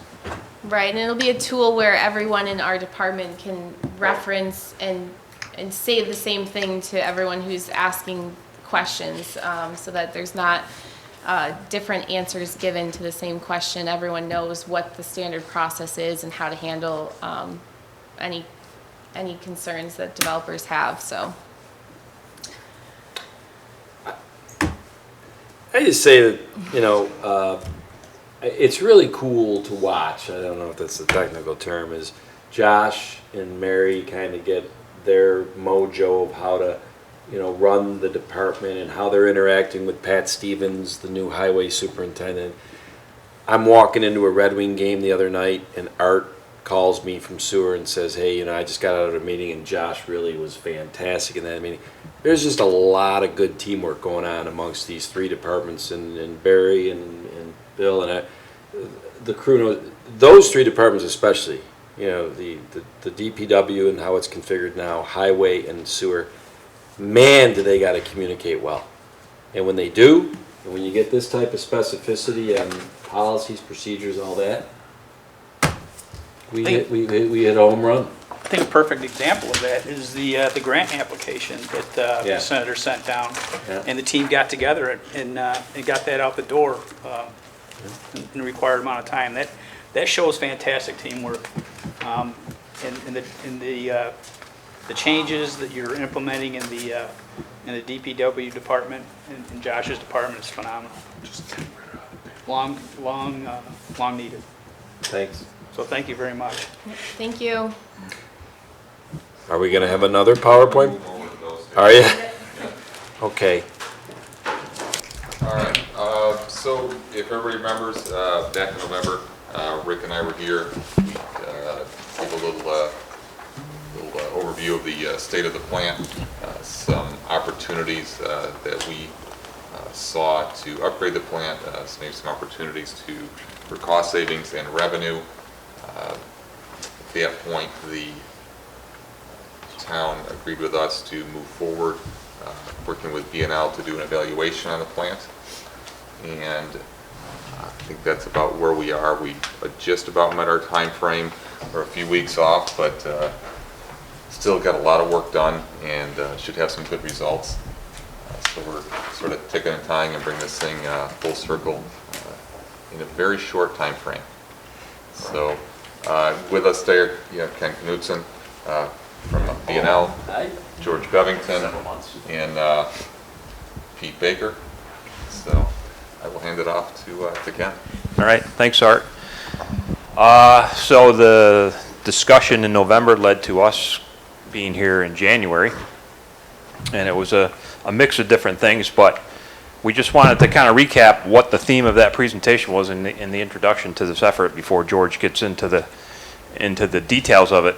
And again, the focus here and the opportunity is to take what's traditionally been your water pollution control facility, or WPCF, and with this next set of asset renewal projects, transform that facility to what the industry is now calling a WRRF, or a water resource recovery facility. And I ask that you read this again and keep this in mind as we present some opportunities here. The mindset now on a WRRF is all inputs are valuable resources within your wastewater. As such, the objective is to separate, extract, reuse, or convert valuable water, energy, and commodities from wastewater while using utility assets in innovative ways to reduce costs, increase revenue, and strengthen your economy.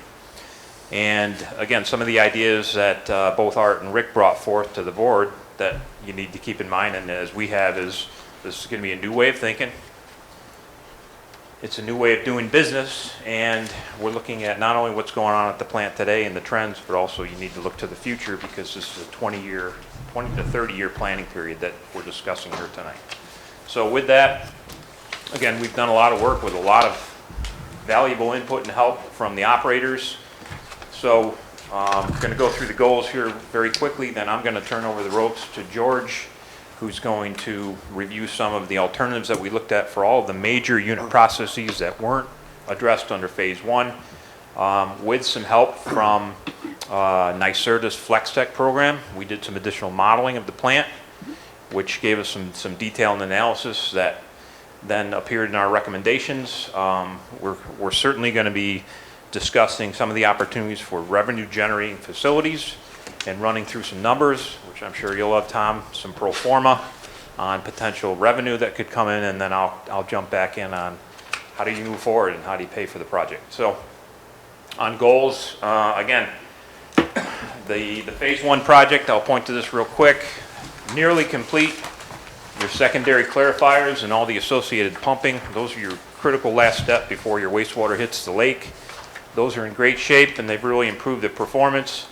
This asset renewal project is going to focus on upgrades to your aeration system, your biological treatment process, optimizing unit processes, reducing power costs, energy efficiency. That was the main thrust of the FlexTech grant that you received. And then more importantly, your anaerobic digesters. You know, the liquid goes to the lake, all the waste solids have to go somewhere. There's opportunities here and you must construct improvements to your anaerobic digester system. There's opportunities to optimize gas handling, to generate power off of that, and then also to bring in outside liquid waste in the form of septas and leachate, utilization of a dryer to cut down on your disposal costs, and to generate revenue to offset your operation costs. So that's what George is going to get into. So again, multiple drivers for this PER, preliminary engineering report. Top of the list, if you take a look at this photo down in the right hand corner, this is a liquid waste stream, and you can look on your This is the liquid centrate that's coming off your centrifuge. So this is the part of this waste sludge that now comes off the machine, and there's so much flow, and the drains in this particular building are so old, they're not functioning, that the operators are basically walking through this filtrate when they're operating the centrifuge on your solids dewatering. Operator safety is huge, code compliance, asset renewal project. Again, a lot of this infrastructure, like the anaerobic digester where the covers failed, you can see all the sludge has bubbled up and around. You're not capturing any gas whatsoever. Asset renewal is a huge theme here. Improvements to that complex are going to address increasing tipping fees, and also enhancement to your digesters will allow you to take in more waste than is being produced at the plant. Energy optimization. Again, the aeration tanks are your largest energy user at the facility. The blowers are woefully outdated. That asset and many more needs to be renewed. We're looking at a 20-year planning period here, which accommodates growth for the town and your outside customers. So with that, we will be bringing you 2 deliverables within the coming weeks. The deadline imposed for the preliminary engineering report, which will go to the DEC and EFC, is July 16th. So this is basically the guts of our draft report that'll come to the town. The board will bless that, hopefully. We'll get that submitted. Part of that PER, which you're familiar with, is this NYSERDA FlexTech study. Again, that's the deeper dive into the energy aspects and the cost savings from the recommended improvements. So with that, George is going to discuss the alternatives.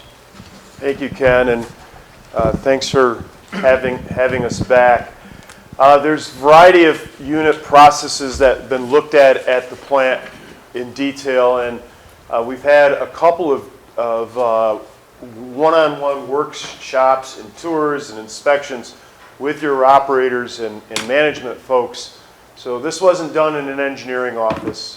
This was done with the guys in Orange as well, and multiple other staff people at the plant.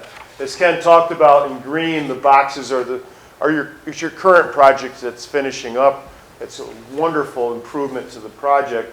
But the meat of the plant that's in yellow, there's a bunch of stuff in there that's old, that needs some help. And not just fixing it, trying to look at this plant going into this future, into this Worth-type facility. One of the areas to Pete, I think you jumped to. Picture first. Picture first. Okay. Flip them Sorry. It's okay. No one told George. Whoops. So the headworks is the beginning of the plant. This is where the wastewater comes in, and one of the first things that operators want to see is they want to grab anything out that can clog up pumps. The headworks facility pulls out rags, Diapers. toys that children flush down the toilet. And you do this with some screening devices, and this is a newfangled device that pulls more of it out. The more of that debris that comes out, the better the rest of the plant works. And then to the right, there's some equipment that's removing the grit. The grit is the abrasive, the stones and the sand that can ruin equipment. If you can get all of the grit out and all of the debris out, Rick's job gets a lot easier at the plant. Next slide. So there's some options that this PER looked at. Basically, the existing screens at the plant need to be updated. The newer technology screens does a much better capture rate. They are 1/4-inch screens that literally remove a lot of the debris. Part of this project, and I think it's come from these two gentlemen, is this is our opportunity that this equipment has valves and stuff going in and out. These valves are very old, so all through the plant we're replacing valves and slide gates so they're functional for the operators. But this grit system, there were some options. We could put parallel grit systems in at a higher cost to the town. the existing grit system can work if it's upgraded.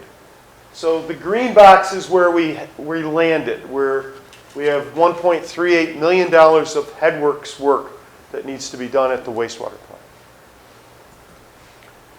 The primary clarifiers is the next part of the treatment process. This is where the solids fall out of the wastewater. This slows the flow down, and all of the solids can get removed and pulled, and it's sucked out of these tanks with a bunch of pumps. 20, 25, 30-year-old pumps, flow meters, motorized valves that are all outdated, need to be updated. We were headed into this to build a fourth clarifier. As you expand, you need more tankage. We'll talk about modeling in a bit. We've taken a hard look at this as engineers. And the good news is you do not need a fourth primary clarifier. So instead of spending a lot of money on that tank, that's something that doesn't need to happen.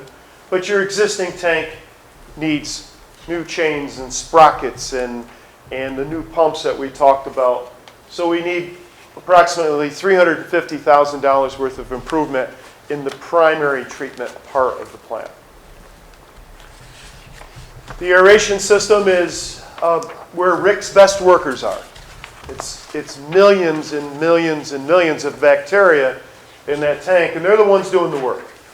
That aeration tank and all of those microbes need oxygen to survive and to do treatment, and it gets its oxygen from blowers. As Ken mentioned, the blower system that are providing the air are very old, and the problem is they run constantly. So at 3 in the morning, Rick is doing a bad job because the blower's running, and it really doesn't have to run that fast, but there's no controls to handle that. And then during the day, it might not be running high enough when the load comes in from the facilities. So the idea here is to do an upgrade to add some automation. And that automation will be improving the bubbles that are in these tanks. These are large tanks with a whole new bubbling system. It'll have many valves and many controls to monitor the dissolved oxygen. This is like your fish tank, how much air you're giving to the fish. But now at 3 in the morning, as you have less load because everybody's asleep, that blower can slow down. And it's part of the NYSERDA aspects of this plant, the energy savings.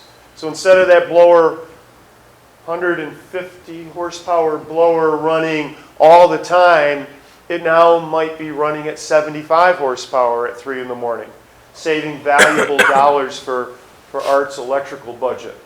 And that's being done because it's operating new turbo blowers. These blowers are proven new technology, and they respond well to all this. So we're looking at a $1.8 million amount of work in really the key operating part of the plant. We also did some modeling because initially, in fact, it's on some of the initial slides, we thought you were going to be needing much more, I'm going to say, innovativeness to get the capacity you needed. It was this IFAS system. The good news, the bad news, the IFAS is a much more expensive alternative, would have required a lot more town money to do it. It's not needed. We can improve your existing aeration tanks, and they can be updated to take care of the town. George, something we didn't talk about, you can go back to that slide. We currently do not have redundancy on our blowers. If the large blower goes down, we have no support for it. We have very, very minimal support. So I want to make that point. They have perfect support of something that's too small and insufficient. And now the microorganisms do not have enough oxygen. Rick doesn't have enough treatment, and he has a violation. So it's critical to have redundancy. This is 3 blowers. One will be on all the time. Second one might be on maybe at 11 in the morning when the load is coming in from residents. And the third one is the redundant. Things break. So all 3 of these would be run and rotated by the wastewater staff. There's sludges that are generated at wastewater plant. We send solids down the sewer, and you need to settle those out.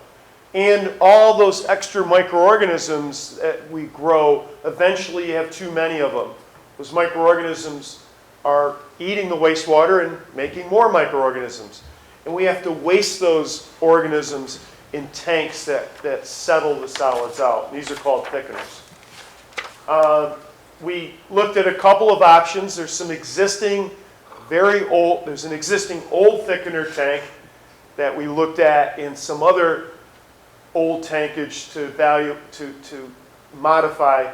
We found, in this case, the best option was to construct 2 thickener tanks in a space, brand new tanks with the infrastructure for $780,000. What's nice about these tanks, it has limited operator needs, so they run very nicely when plant personnel isn't there. So you're basically pumping liquid in it, allowing the settling. It's an automatic, low-tech tank. They've been proven for a lot of years. The town used to do quite a business bringing in some outside waste, some septage and some liquids. You haven't been able to do that because of existing infrastructure can't handle it. To reinstate that, creating some screening devices that can take septage that comes in from areas in the town that are not part of the sewer system. When someone cleans a septic tank, that stuff has to go someplace. It would go through these screening devices to remove the stuff we talked about earlier, the rags and the debris that comes through a septic hauling. So this liquid receiving is much larger than just septage. We're looking at upgrading the receiving facilities to get landfill leachate to come in, septage to come back in, and some other high-strength waste and stuff. And we'll talk about that a little bit further. But all these liquids can come in as a revenue source, and the receiving facilities have approximately a $1.4 million cost. There is an option not to do liquid receiving, just to leave the system as it is, but then you lose your revenue potential. Secondly, the stuff that does come in would go through existing pumps and that would have its continued maintenance issues. So in this case, we're recommending the receiving facilities. In the aeration tanks, you have a bunch of microorganisms that need oxygen. In the digesters, the anaerobic digesters, we do not have oxygen. They work, those microorganisms do not need oxygen. And your existing digesters do not perform that well. Their covers are leaking. Mixing is inadequate. They're inadequate in size. So we look at all this, no action, and what really is a big driver is operator safety. The digesters do not meet current codes. Biogas is something you have to treat with respect, and it can be dangerous for operators. So we kind of look at doing no action on the digesters is really not an option. What we're suggesting is to take one of the existing digesters and renovate it. We're suggesting adding a brand new digester adjacent. We're talking about retrofitting one of the digesters as a gas holder and a secondary digester, and adding all the gas safety piping in flares that meet the flare that meets code. And the bottom line is this and some other technology, including upgradings to the thickening system of the digester. This whole digestion complex is about a $6 million piece. The existing anaerobic digestion facility has not had investment in many, many years. The digester that we're talking about would be a 50-foot diameter tank. The picture on the upper left is one of these tanks being constructed. It would have mixing in it to get the microorganisms in contact with the food. The bottom is the gas holding structure, capturing biogas. Biogas is a free resource that you can capture and reduce your natural gas bill with, and the digesters need to be heated. Just like us, our bodies are 98 degrees. Rick will run these digesters at 98 degrees. That's where the anaerobic digesters need to be, and that's why you need the ability to heat that. When you have all these solids and you're all done with digestion, now you got to do something with it. I wish Mary was still here. She's issuing permits to get for fill. And you have 20 cubic yards of sludge a day? No, Mary can't. As you said, you can't send soft fill. You can't send fill unless it meets permit. Rick's stuff that comes off the digester now has to go to a landfill. What you do that by dewatering it with dewatering equipment. There's a very, very old backup dewatering device called a belt press that is way beyond its useful life. And you have a small centrifuge there that's over 20 years old. That centrifuge breaks tomorrow. The town of Webster is scrambling because every single day, 5 days a week, that device has to run. So we do not see, next slide, we do not see not doing something with the dewatering equipment as an option, just because it's so important to the facility. We think it's essential, and the recommendation is adding a new centrifuge. The existing centrifuge is fine as a backup, but not as the prime workhorse. We buy a new and install a new centrifuge where the old belt press is, that would be now the prime workforce, add new conveyors, and that's about a $760,000 item. This is really one of the huge drivers here. With my gray hair, we can go back 20 years, and tipping fees at landfills of $30 a ton was not uncommon. The cost for the town of Webster to get rid of its biosolids has increased quite a bit over the years. Historically, sending it to the landfills, especially where you are, you're in the western part of the state with all of this western New York State landfill capacity, it was the cheap place to go. But the market is changing now. The low tipping fee trends are going away. There is a significant shift from New York State DEC because of climate issues and other things, not just to put organic type waste into landfills. They're discouraging what they used to encourage. Secondly, there's a lot of local capacity issues now. You can't get your stuff, your biosolids to High Acres or Millseat. They're at sludge capacity. They're not looking for more. Ontario County, where you're going to now, is tentatively set to close in 2028. That's a couple years from now. It goes quick.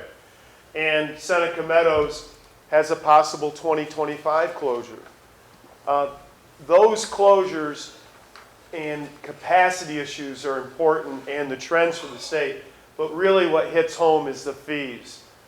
Just a few years ago, you were paying $85 a wet ton. Your current contract's $125 a wet ton. We are seeing no contracts that are being let. They're not going less. It's going up. This is one of the trends that's happening statewide. And in May of next year, your contract's up. You'll be out to bid fairly soon for that renewal. And we hope you get a good number, but we know where this trend is going. And the trend, unfortunately, is going in the wrong direction, fiscally. So one of the keys to this Worth project and one of the drivers was discussions with staff was drying sludge. What drying sludge is, when you see sludge come and it gets in that truck, it's hard to imagine. It's 75% water. It's just the nature of, you would think it's a lot more solids, but lab tests will say it's 75% water, 25% solids. If a sludge dryer is an evaporator, it's not burning the sludge, it's just evaporating the moisture out.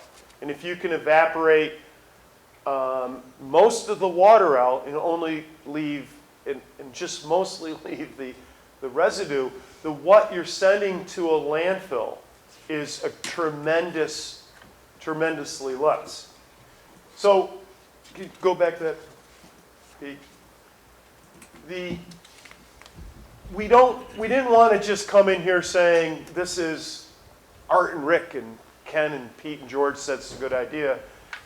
The NIWEA organization that Rick and I are members of, just at their spring meeting, had a national expert presenting on sludge drying. This trend is now catching on. It's becoming much more common. And really what it is, it's a risk control thing. Because instead of having a lot of tonnage that you need to manage someplace, it's now a smaller amount, dramatically smaller amount, and you have some options of what you can do with that product. So we looked at a couple of options on sludge drying. For a little more money, we see the sludge dryer as something that can handle all of the town of Webster's product, plus potentially dry a little bit from some outside as a potential revenue source. So this would allow for this sludge cake to be received, mixed in with your material and go through the drying system. And the total cost for this, to go to this, really one of the biggest changes at the facility, to go to sludge drying, is the $6.5 million price tag. So it dramatically reduces the weight through different dryer technologies that are there. This is a device that would fit in half of this room. The product goes in, and once again, the moisture is what you're evaporating. And you'd have a spot, not a huge truck like that, but you'd have a spot where a truck could actually dump the material in, and then that product would be pumped to the dryer to make it into these pellet type products.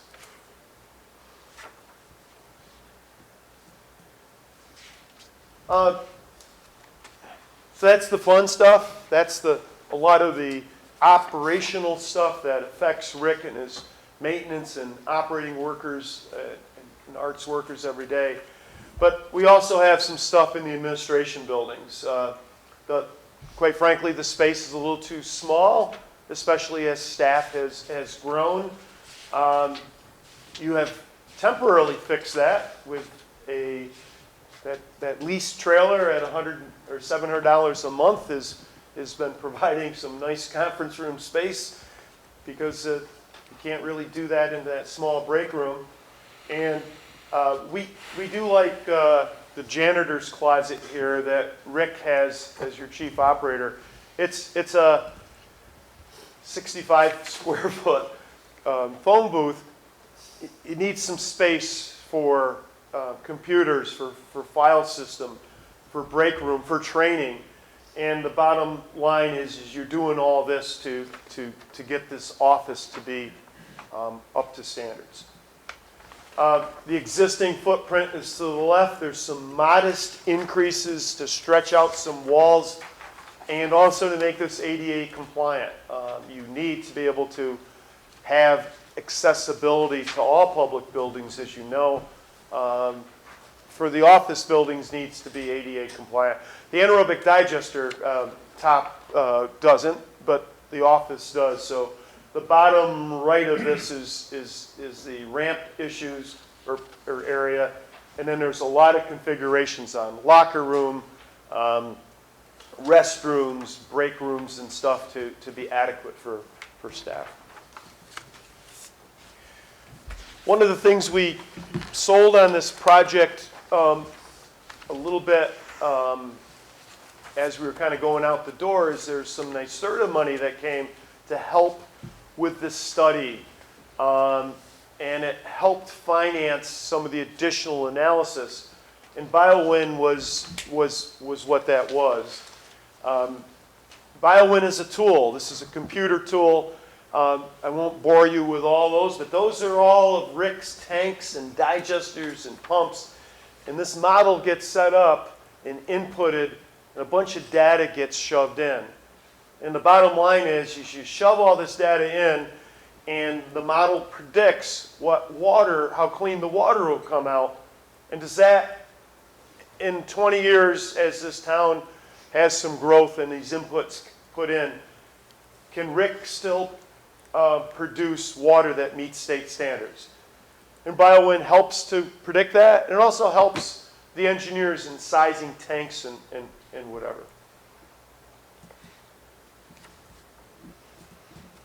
The BioWin model is like 150 pages of computer printouts and something people much smarter than me in my office understand. So the recommendations and pro forma for this project is to do work on this overall upgrade of this facility, to do everything we've talked about in aeration and solids, septage receiving and digesters and dryers and headworks. So all that is part of the project. Obviously, projects can have no action. That's always an option. I think you would all understand why not the greatest option. It's not what we're here today. We're here to recommend you move ahead on a very comprehensive upgrade of this facility to convert it into a WRF. It's a $31 million project to do headworks, aeration, everything that we've been outlining over the last half hour. The pro forma is a financial spreadsheet with a bunch of cells and a bunch of assumptions that we have put together on this project. And the good side of the project is that this generates some other revenues for you. By reinstating septage and leachate, bringing in some high-strength organic waste, some outside sludges, and some cake, the bottom line is you're able to predict some cash coming in addition to the usual sewer rent you're getting at the facility. So the pro forma has, on one side of the equation, the revenue that comes in. Next. And then we could really have fun going through every column and every... So we do this over 20 years. And on the right of this, in the black, is where all those nice revenue numbers are. And we could just stop right now. Ken could drop the mic, and we could walk out saying, look at all this nice revenue. But there's costs associated with this project. So on the left side of the pro forma is the project cost. The first column is the debt needed to pay for the improvements. This is not the entire improvements in this pro forma. It's the stuff associated with liquid receiving, sludge, and the sludge drying components. The stuff that's outside of the bar screen improvements and the aeration improvements, they have no choice on. So we put approximately $10–11 million of the project that is part of this revenue generating facility as the project cost. There will be more parts and pieces that need to be replaced. There's another pump. There's a dryer that it's going to need to be fixed. So there's money annually set aside or in the budget for that. There's some more electricity to make these toys run. There's some natural gas to run this dryer. So those are the things that cost money. The things on the right are the things that generate revenue. And the bottom line is what does the cash flow look like? And the cash flow looks like, one more hit. The cash flow shows a positive cash flow in this project in year one. Now, we don't do a pro forma, and Kenny doesn't leave with that. He actually gives that Excel sheet to the town because things change and assumptions change or whatever. All of these things have a variety of, they're all tied to fillable things. So if Art is finding that he can get 8 cents a gallon for something instead of 3 cents, he can pop that in. If electricity goes from 6.8 cents to 9 cents, he can see those changes. So it's a dynamic document that the town has going forward. Next. Can I ask a quick question before we move on your pro forma? Did I understand you correctly that the project base does not include, it's not the 30 million, doesn't reflect that, right? The 30 million is not in that payment. Only the 10–11 million of the dryer and the liquids receiving portion. So that which would give us revenue. The part that gives you revenue, Right. yes. Just like your clarifier project last year, there's no, that's something you just had to do. Right. Mm-hmm. The other stuff is you got to do it stuff. Can I comment on that? John, that there's part of this that has to be done, and you kind of saw that on a lot of Right. the left side. We have to do upgrades, there's asset renewal, there's stuff that's useful life, there's safety issues. That has to be done. If this additional part isn't added, that actually pays for itself and it has additional revenue to help pay for that base project, it's probably going to affect us even more. Oh, I totally So- agree. I was just, Yes. it'd be nice to clarifying see, that. okay, we're gonna do the whole project, right? Here's what it's gonna cost, and here's the revenue, and here's the net. So we Not would just the certainly driving think that aspect of it. whatever revenue might be positive, Right. we're assuming that that's still needed to, obviously, to pay some of the other stuff. Sure. And the one thing in this whole, on this pro forma, we did not lower this saying this portion is going to get any grant assistance. So there's a lot of conservative assumptions here. We didn't try to just everything, as we worked with these guys in workshops, we didn't say everything would be loaded at max and getting maximum fee. We tried to be conservative in being more realistic of what the numbers should be. Right, so the numbers that you projected in each area of this project does not take into consideration any grant money at all, or does it? On this pro forma, there's no grant money. Not the drying, the other areas. We assume zero to let it stand on its own. Thank you. I just wanted to clarify that. If we did the entire project, we got a 40% grant, we'd probably be bonding about 18 million. Right, and the 40% would, Normal debt payment on that is probably gonna be about 900,000 a year. So you could add another 350 to this 559 he has. so even on a standalone, we could possibly get up to 40%? No. Yeah, well, yeah, We're not in a position to spend that kind of money. Relative to the project. We're gonna have to. We're A gonna lot of have involvement to on spend. phase one clarifier project. gotta get something paid off for The it. benefactor of You the gotta water get something infrastructure paid off improvement act first. grant for up to 25%. Or $3 million for the $12 million phase one project. So moving forward with this project, of course, the preliminary engineering report will contain a preliminary plan of finance and based on our experience in the project, the anticipated funding package that you could get. So as I mentioned, the PER is due on July 16th, and that's a critical date because what you'd like to do with a project like this is get it listed in the Environmental Facilities Corporation's intended use plan. By doing that, that puts you in line for funding. Driving over here today, I just heard we have a deal.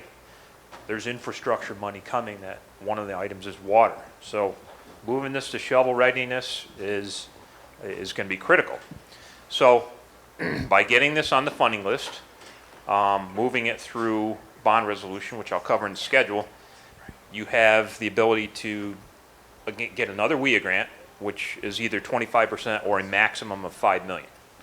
So you could get the $5 million. So that's an assumption that we would make towards the asset renewal aspect of the project. Moving forward, we would anticipate with things getting back to normal, that's a September application for a WIA grant.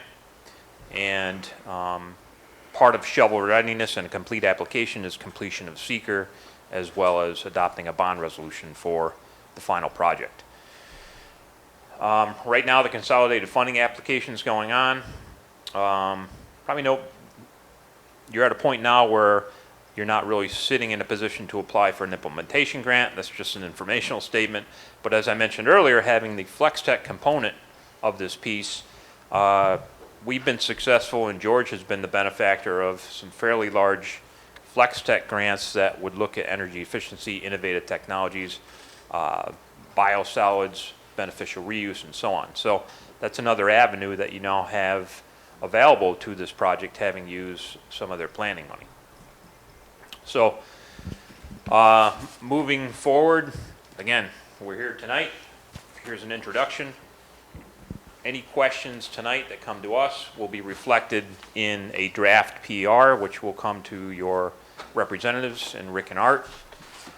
They will review it, will address comments, and be back in front of the board with a final PR that you would have to bless before we submit it to EFC. Now, one thing I want to touch on, and I think we went through this with phase one, is you have a town sewer district. Under town law, any improvements to your facilities need to be done in accordance with Article 12-202B.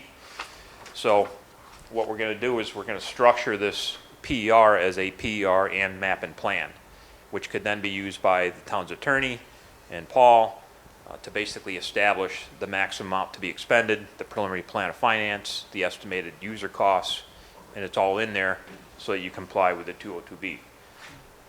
Seeker would be a type 1 action, coordinated review, similar to what you did with the first project, and then once that's completed, it would move to a bond resolution. So ideally, that should follow right on the heels of the submission to EFC, and we are under contract to assist you with completing seeker. So, once the bond resolution is done, WIA goes in. We'll see where the project's listed on the IUP. If it scores well, you'd be in line for funding next year, and then you could start design as soon as you wanted, depending on how you want to proceed. But as you know, with phase one, it's going to take some time to get the funding in place, to do the design, to let the contracts, and so on. So here's just some ballpark dates that we've thrown out. That best case, you could be starting construction a year from now, which would be a fairly aggressive schedule. And a project of this size, once they mobilize, year and a half. 18 months to probably fully operational and within 2 years. 2 years.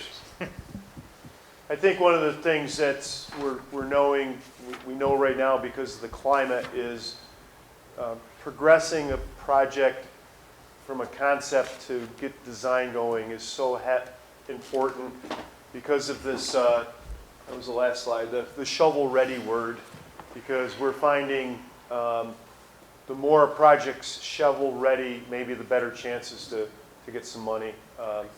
We have a couple projects we're working on in another part of the state where you're kind of being asked, what do you have ready to go right now?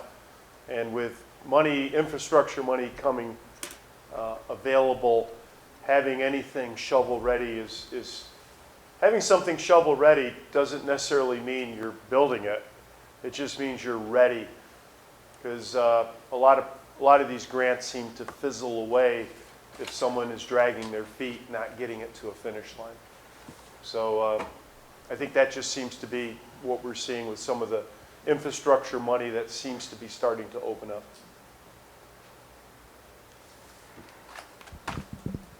Can I just go back one thing, a few slides back? You don't have to go back to it, but you talked about, which was it was very conservative on a lot of these, how much waste is going to come in, how much was going to be charged for it. But the biosolids, the Class A biosolid that will come out of this dryer, it was figured just what we're still going to landfill, but there's so much upside to that across the state, and you've been on some projects, and there's other opportunities for that. Yeah, we show a huge savings, and it looks nice, but we're still showing a pretty substantial cost to the town. We know in the Hudson Valley, there's a sludge dryer facility. They do their sludge drying. Their product goes out the door. It's transported and removed for free. We're saying your stuff's going to cost $125 a ton, trying to be worst case for that dried product. So there are some other possibilities that can be used as a fuel source. It still has the organics in it. It could be used as an additive, a compost additive. So it could be land applied. So there's other upsides, but we wanted it, once again, we're not trying to be the snake oil salesman here. We're trying to say, if the stars do not align, does it still show some benefits to the town? What other municipalities have you worked with that have installed the drying technology? Right. I think that's a very important component of this going forward from a cost-saving standpoint. So that's why I'm asking that question. So the municipality we're working with, well, first of all, no one was doing sludge drying except a handful because of $35 and $50 ton fees. Right. But because of this trend, it's now becoming more common. Altoona, Pennsylvania is a current project of ours, and that is a larger drying facility, about 3 times the size of the dryer that Webster would need. And it's under construction as we speak. Delivery of the dryer is slated for October. So that is right now our current active in construction. So you don't have one that's a municipality that you're working with that already has one up and running and has shown these types of savings? The Niskayuna project is a project that we just did almost a similar size, a $30 million upgrade on. They had an existing dryer that they've had for 10 years. Part of the project was some conveyor improvements or whatever. And that facility has been producing a dried product for 10 years. In fact, that dried product, they got rid of it for $20 a ton at the former facility that I ran, and we used it to blend into wet cake. So there's not a lot of sludge dryers that we can drive around New York State to show you. Okay. We'll have to do a road trip down to Pennsylvania, where a couple of them are operating now or under construction. And Art and Rick already did that. Art, what's your budget for your disposal this year? $500,000. $500,000. So in theory, from what we're talking about, 25% solids, 75% water. If that dryer works the way you're talking about, we're talking about a 75% reduction Landfill right there. in landfill. Blurry. Right. So John. I mean, right here, you're saying only 255. But what we talked about earlier is that the sludge we're hauling away right now is 25% solid, 75% water. We get rid of 75% of water, that's 75% of that 500,000 should be saved. Again, Holland. these are very conservative numbers, and we wanted to stay very conservative. John, the facility that Rick and I toured back in the fall in Pennsylvania, they're on their second generation of dryers, and they give their Class A biosolids away for So free. they have no hauling costs. They have no Okay. hauling costs. One other No, I thing like is, that. the other line items here is the septage, the leachate, sludge revenue. What's our cost? Leachate, I think, as we were talking in our committee, we're probably not going to, even if it's available to us, we're probably not going to get very much because of what Wayne County's doing. Yeah, Correct? the numbers. Because the proximity of the landfills is more, they're going to go to Wayne County. Those numbers were driven off of history, off of historical data from Yeah. our plant. We're talking That's what I was about gonna reality right now because we just had the guy from Wayne County come in talking about their consolidation. And most likely, they're going to be the ones that are going to receive the majority of the leachate because of proximity. This is, and understand that this is actually a relatively small quantity. The actual gallons per day, and I think, yeah, this pro forma, I think, assumes 9,000 gallons. so we're talking, A tanker a day. you're talking a tanker a day. This is not a major acceptance. Yeah, so 9,000 gallons a day, 5 days a week. It's really a modest assumption for leachate. Might that be less? Yes. Might the drying tipping fees be, I think the pro forma goes both ways, depending on what business model you pursue.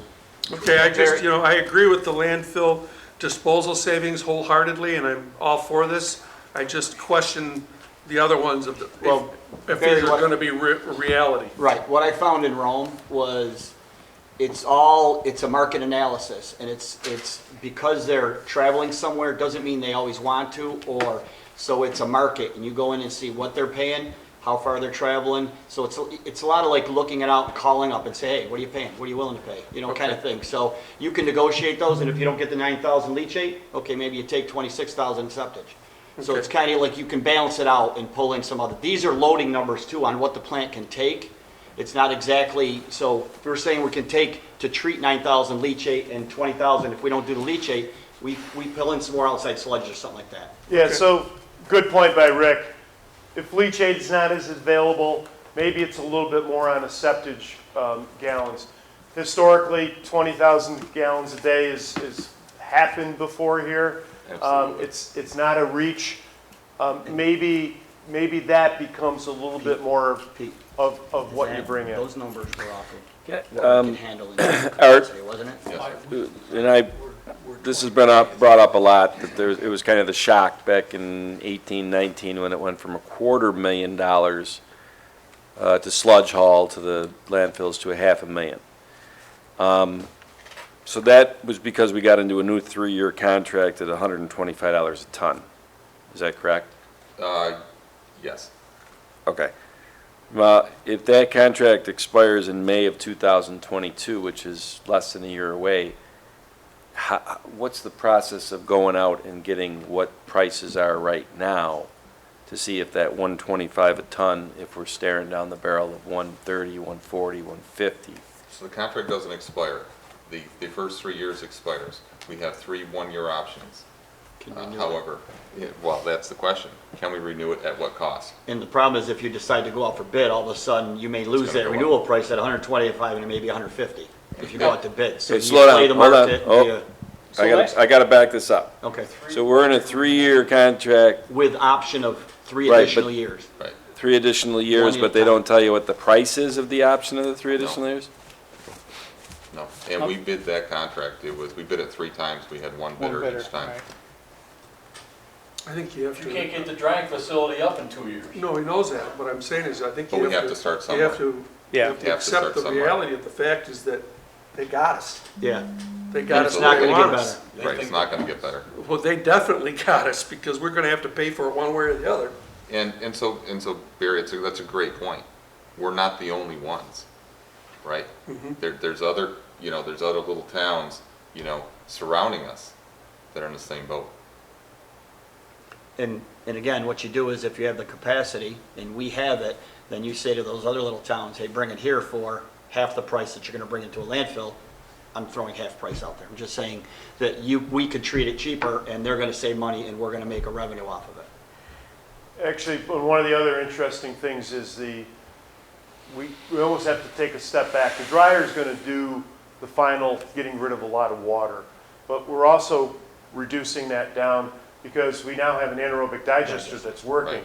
Anaerobic digesters, when you put a pound in, 30% of it gets converted to gas. So right now, the digesters are doing something, but they're not as effective as they're supposed to be. So that 500,000 gallon brand new digester that's being part of this is actually very important.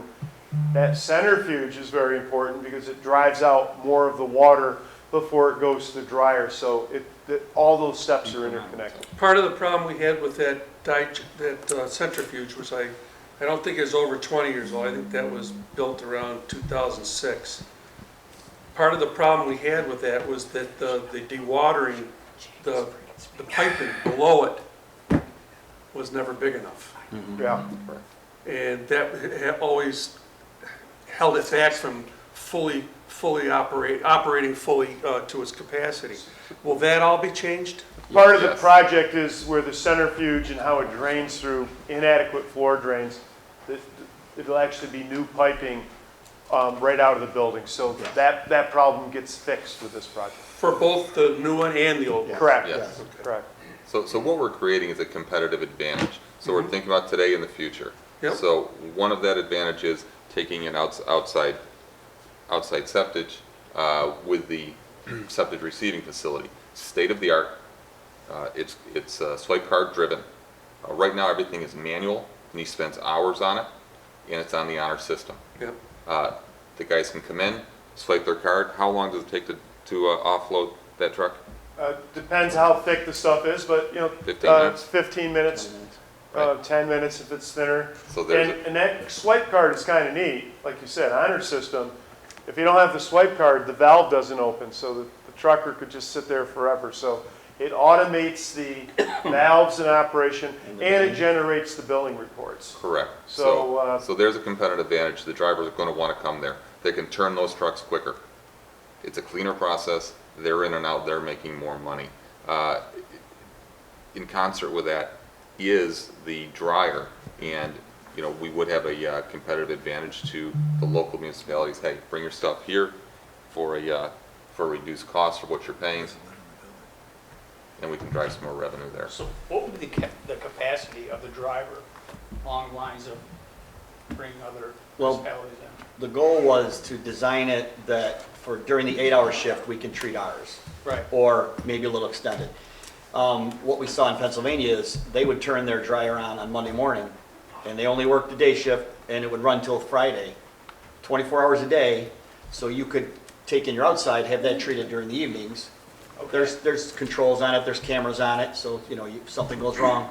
But that allows you that other 16 hours or 10 hours or 12 hours in the day to treat outside or. Right.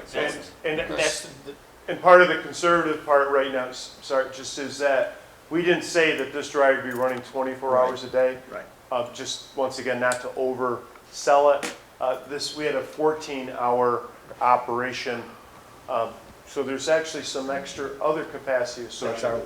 Yeah, the dryer size to handle the town's sludge for a day, an operational day.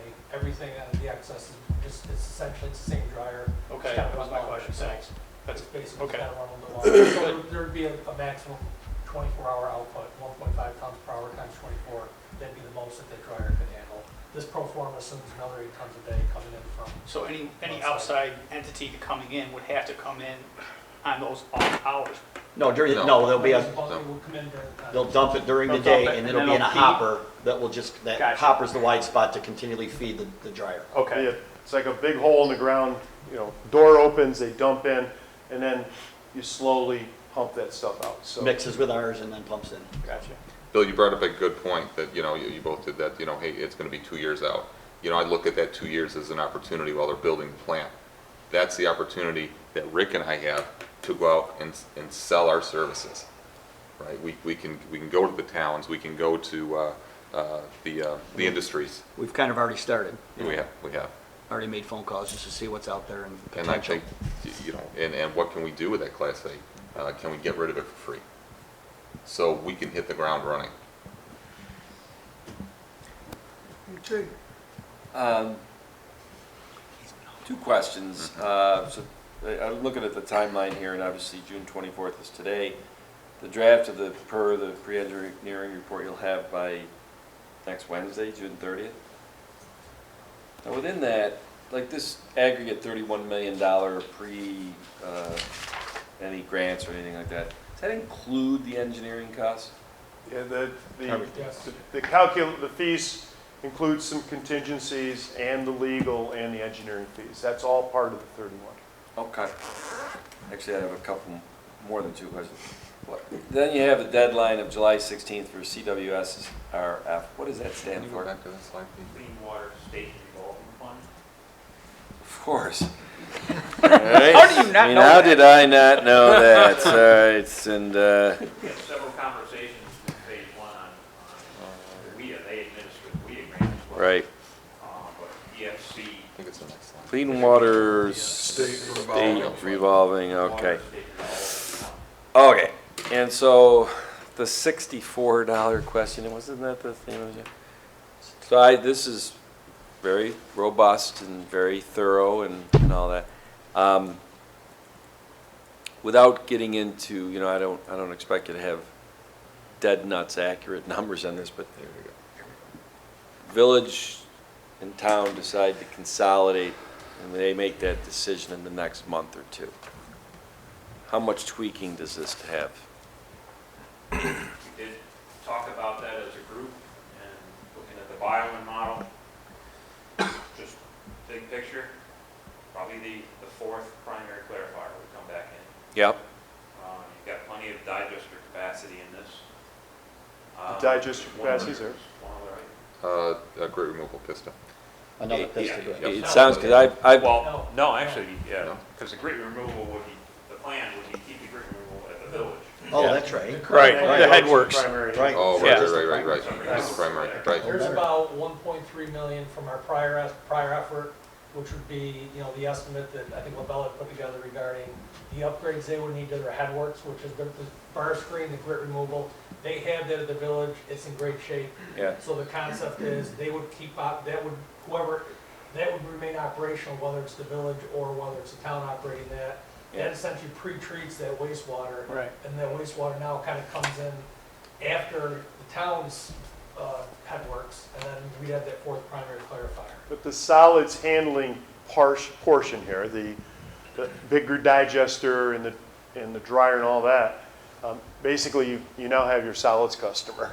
You know, you're going to probably import less because it's going to be coming in from the village. Well, we So still yeah, have our growth factor, and I correct? appreciate you when you say customer, you know, actually, we're partners on that. Because well, if we do this and the village does their own thing, they will be our customer because this is the future, and the village, they can't take septage in. They wouldn't have this technology. They don't have it built into their plan. So is it safe to say just you go from 31 million to potentially like 33 million, but then you go to a 40% grant potential because of the incentivized, Yeah, so the parallel or the sister grant program is the intermunicipal grant or the IMG. And as we talked, to qualify for that, you need to have an executed IMA yeah, to have a complete application. Of course, there's no guarantee on that, but that is the higher 40% grant amount up to 10 million, I Up think. to 10 million, yeah. And I think that the village inclusion, we've run some very 10 Mile High up, and I'd say probably closer to 4 to 5 million on top of that 31 as far as the additional components. There's about $1.5 million in the village that are required to kind of demolish the plant, get the headworks up and running, the fourth primary clarifier. I think there's still some unknowns on the aeration basins, what we can do with those, but with the BioWood model, it's a relatively quick answer as far as can we tweak that existing system, can we increase blower capacity, some of the infrastructure there before we have to take that next step, which would be that part of the driver for we're the driver for the IFAS process. But right now, 4 to 5 million, we think is the adder for the driver. Yeah. So you need the IMA to go for the IMG. I know the village had on their agenda tonight to vote on, to go pursuing this consolidated community and system and have an IMA negotiated. I don't know if that. It's not clear right now. It's what? It's not clear. First I heard they weren't, and now I'm hearing it's not really clear whether they're going to or not. I think it would be safe to say that even if the vote went to consolidation tonight, that there would not be an IMA agreement in place to move forward with this in a timely manner this year. No, there would not. The July 5th, 16th date there is the one date that Kenny and I didn't make up. That's from the state of New York. So that's why when we started a few months ago and you hired us, that was the date we've been striving for. Sure, no, I understand. You know, and so we're not trying to say there's a gun at your head because of it, but that is the state. No, totally understand. Yep, we appreciate that. Would be awesome. So the IMG, what would a date be? Is there a fixed date to apply for that? We're speculating. It was because of COVID last year, the TWIA IMG was not released. Right. Prior to 2 prior years. Before that, it was July release and September due date. Okay. Well, September due date would be. I'm tired of waiting for the village. We need to move forward. John? I'm not, Bill, I'm not in disagreement with you whatsoever. I'm just asking what the dates are in the event that it's a potential out there. That's all. But I share your frustration. So once a project is listed, I think change the rules a little bit this year, EFC, you're on the final intent use plan. You have the ability to modify that project, be it through an amendment to your PR or submit an annual checklist that just updates the cost. Yeah. So if you're not, Well, that's good news. your main goal is to get a project on that list. Get it on the annual. No, I get it. No, Right. I do get that. And Amendments happen, Yeah, we updated that, yeah. things change. And Right. if for some reason a IMA happens in a few months from now, and it can take this a different course. The good news is, I don't think, other than a couple of minor tweaks, I think 95% of what's been shared with you tonight happens either way.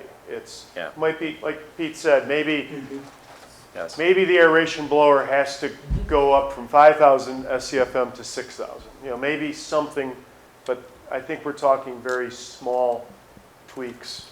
It's modular. I mean, I think anything we're looking at is something that's added on. Anything we would do on the town side, the village side really would be anticipated in modular. So the aeration process is kind of a wild card we don't know right now. Right. But in Tom, speaking to the amendment, even with phase 1, B&L had to amend it prior to going in, correct? Because it was, the original PR was done so far in advance, it had to be amended. That's just standard process. The original PR was done, this is a fast track. Typically, those projects are listed and they will be 2 or 3 years before you're actually. So it's nothing out of the ordinary. Grant application.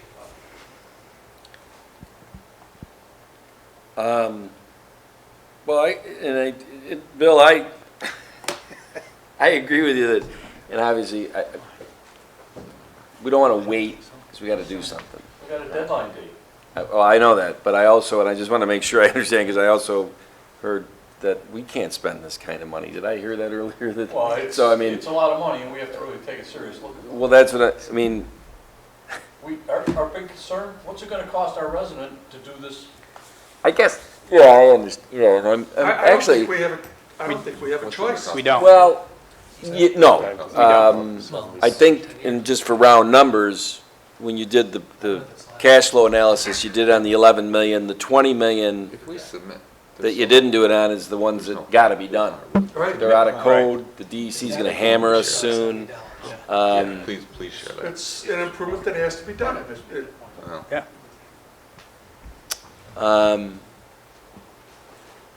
And I guess I've been getting a crash course in this whole thing, and Paul, I mean, we've gotten a lot tighter understanding of the numbers and debt financing and what it means to the EDU charge and all that stuff.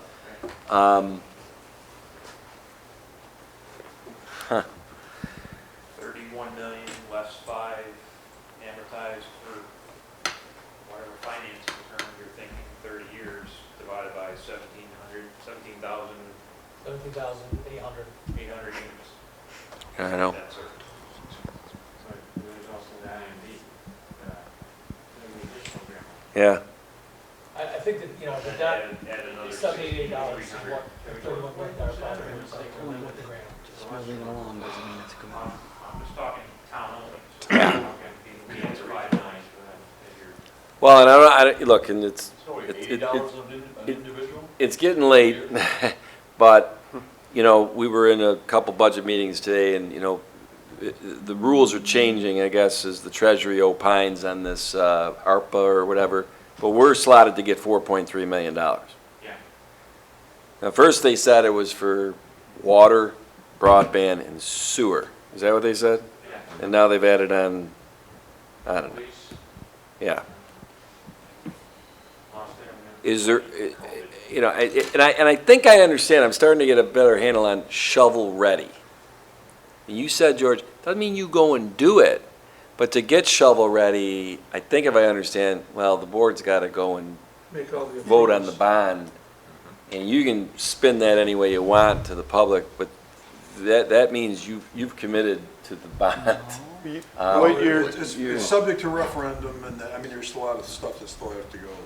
That's true, that's true. the design process takes some time, and to be shovel-ready, we're not shovel-ready right now. There's Right. not a basis of design report prepared. There's not, what do you think? This will probably be 200 engineering drawings Yeah. associated with it. So if you have something literally ready to go within a certain time frame, that does help you. And George, I've learned a lot of that on this other project we got going in town. I've heard it from the state so many times, shovel-ready, shovel-ready. And, you know, my head's kind of spinning right now that if they ever get any traction on this proposed $2.2 trillion infrastructure bill. You and I'm need to not- be shovel-ready. Well, that's the thing, is that, I mean, well, we're not here to talk about whether that's a good idea for the country or not. I'm just saying if it happens, a shovel-ready project, the way I understand it, would be quicker to get some of that Yeah, it gets money. priority. Absolutely. Came on the internet today that it was approved. Get Well, the heck out of here. It's still got to be, doesn't, I said earlier, on my way over. Huh? We have a deal. 1 trillion. Oh, so they cut it from 2.2 trillion down to They one? made a deal, but there's money coming out. Well, what's a trillion amongst friends, Bill? Hey, Tom. It's not gonna affect Yes, me, sir. it's gonna I affect had my- attended a conference in Albany a few years back, and the state agencies, it was about financing and stuff like that, and out of their mouth, we want to give it to the ones that are shovel-ready and the ones we have already given to that utilize the money. They don't like giving it to ones that it sits there and they don't do the project. If you've been proven to use what they give you, they're willing to give you more. well, I also have to think that the timing of tonight's presentation and talking about shovel-ready and the fact that supposedly it was voted on today, we're already several steps ahead of many other projects that could be out there. Absolutely. Those people are just thinking about doing some engineering reports right now. We've got this in front of us. You made a big step a few months ago getting this going. July 16th is the next step. I've seen in a couple municipalities, other municipalities, similar sized communities, a few of them are considering that chunk of money that came in for water, sewer, and Right. and broadband, they're actually using some of those funds to advance design to get more ready for shovel ready. Gotcha. So I'm just saying this, and you can hit me with that microphone if you need to. But I've seen a couple communities have said the bonding process and getting long-term is one thing, but using some of those funds just to get the ball, to keep the ball rolling. On one of those slides on the schedule, there's that thing called Start Design in a couple of months from now. And that's kind of how we came across on this thing. So that's what kind of gets you geared to try to put your hand out for that $1 trillion. Yeah. Yeesh. And you wanted to be a town board member. But putting it on, I mean, Ken, I don't know what he's talking Nah, I'm about. looking about, these are pretty interesting decisions, aren't they? This is not for the faint of heart. It is not. but Ken, No? listing it, getting it listed is, No commitment. there's no to the commitment to project. that, correct? Okay. It just keeps the ball moving. If we don't, then we're pushed back a long time. You lose a year. Right. Yeah. So getting it listed is really, you haven't done Haven't much. done anything. You know, You're you've just taken a dipping baby your toe in step. the water. Authorizing to pop in for the CFA process to go for some grants. Yeah. I think Right. next month, the seeker process starts rolling through to get the environmental piece, because some of these grants say, we want seeker done, you know. So there's some steps that are not saying, give Ken $31 million today. You know, there's the baby steps before that. And then you start getting into some more, the bigger decisions. You guys take care of the seeker. Yes. I will have it all Yeah. Okay. queued up for you. So we'll have this by Wednesday, June 30th. And is this a 1-page or is it a It's a 10-page? 5-page report. 5-page report. One page. 162 pages. Oh, great. You ever No, seen any we report love of Pete, government but I issue hope that's Pete didn't one write it. page? Holy smokes. Are they? We know it's comprehensive. Pete makes me look like a deaf mute writing. Sorry, Pete. We're using tonight's meeting, Tom, to finish the report. Yeah. So, Well, and it's interesting because the day after that, we have our first formal board meeting of July. We have a workshop. Do we have a workshop on July 8th? A formal board meeting on July 16th. The deadline for the CWS, whatever, which is getting it in line. If that, is that a good slang for that?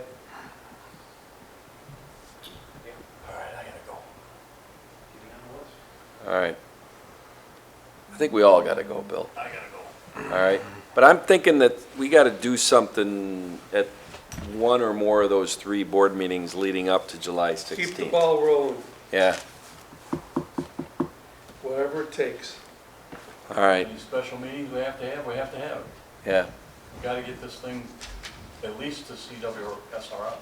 I agree. Yes. I agree. Yeah, The devil's in the details, so I Right. don't know. We'll, I think it's guys, a formal Put that Yeah. in the binder of acceptance all your of presentations. the PER and master plan. For what? Well, by which date? The 30th or by the 16th? Prior to the 16th. Prior to the 16th? Yeah. All right, that should be. all righty. Hey, I'm glad you're staying in town tonight, George, because it's getting late. This has been fun. Yeah. Well, Thanks, Thank you. everybody. World record workshop, huh? Thank you, guys. Very much. Now you can drop the mic. They just did stand.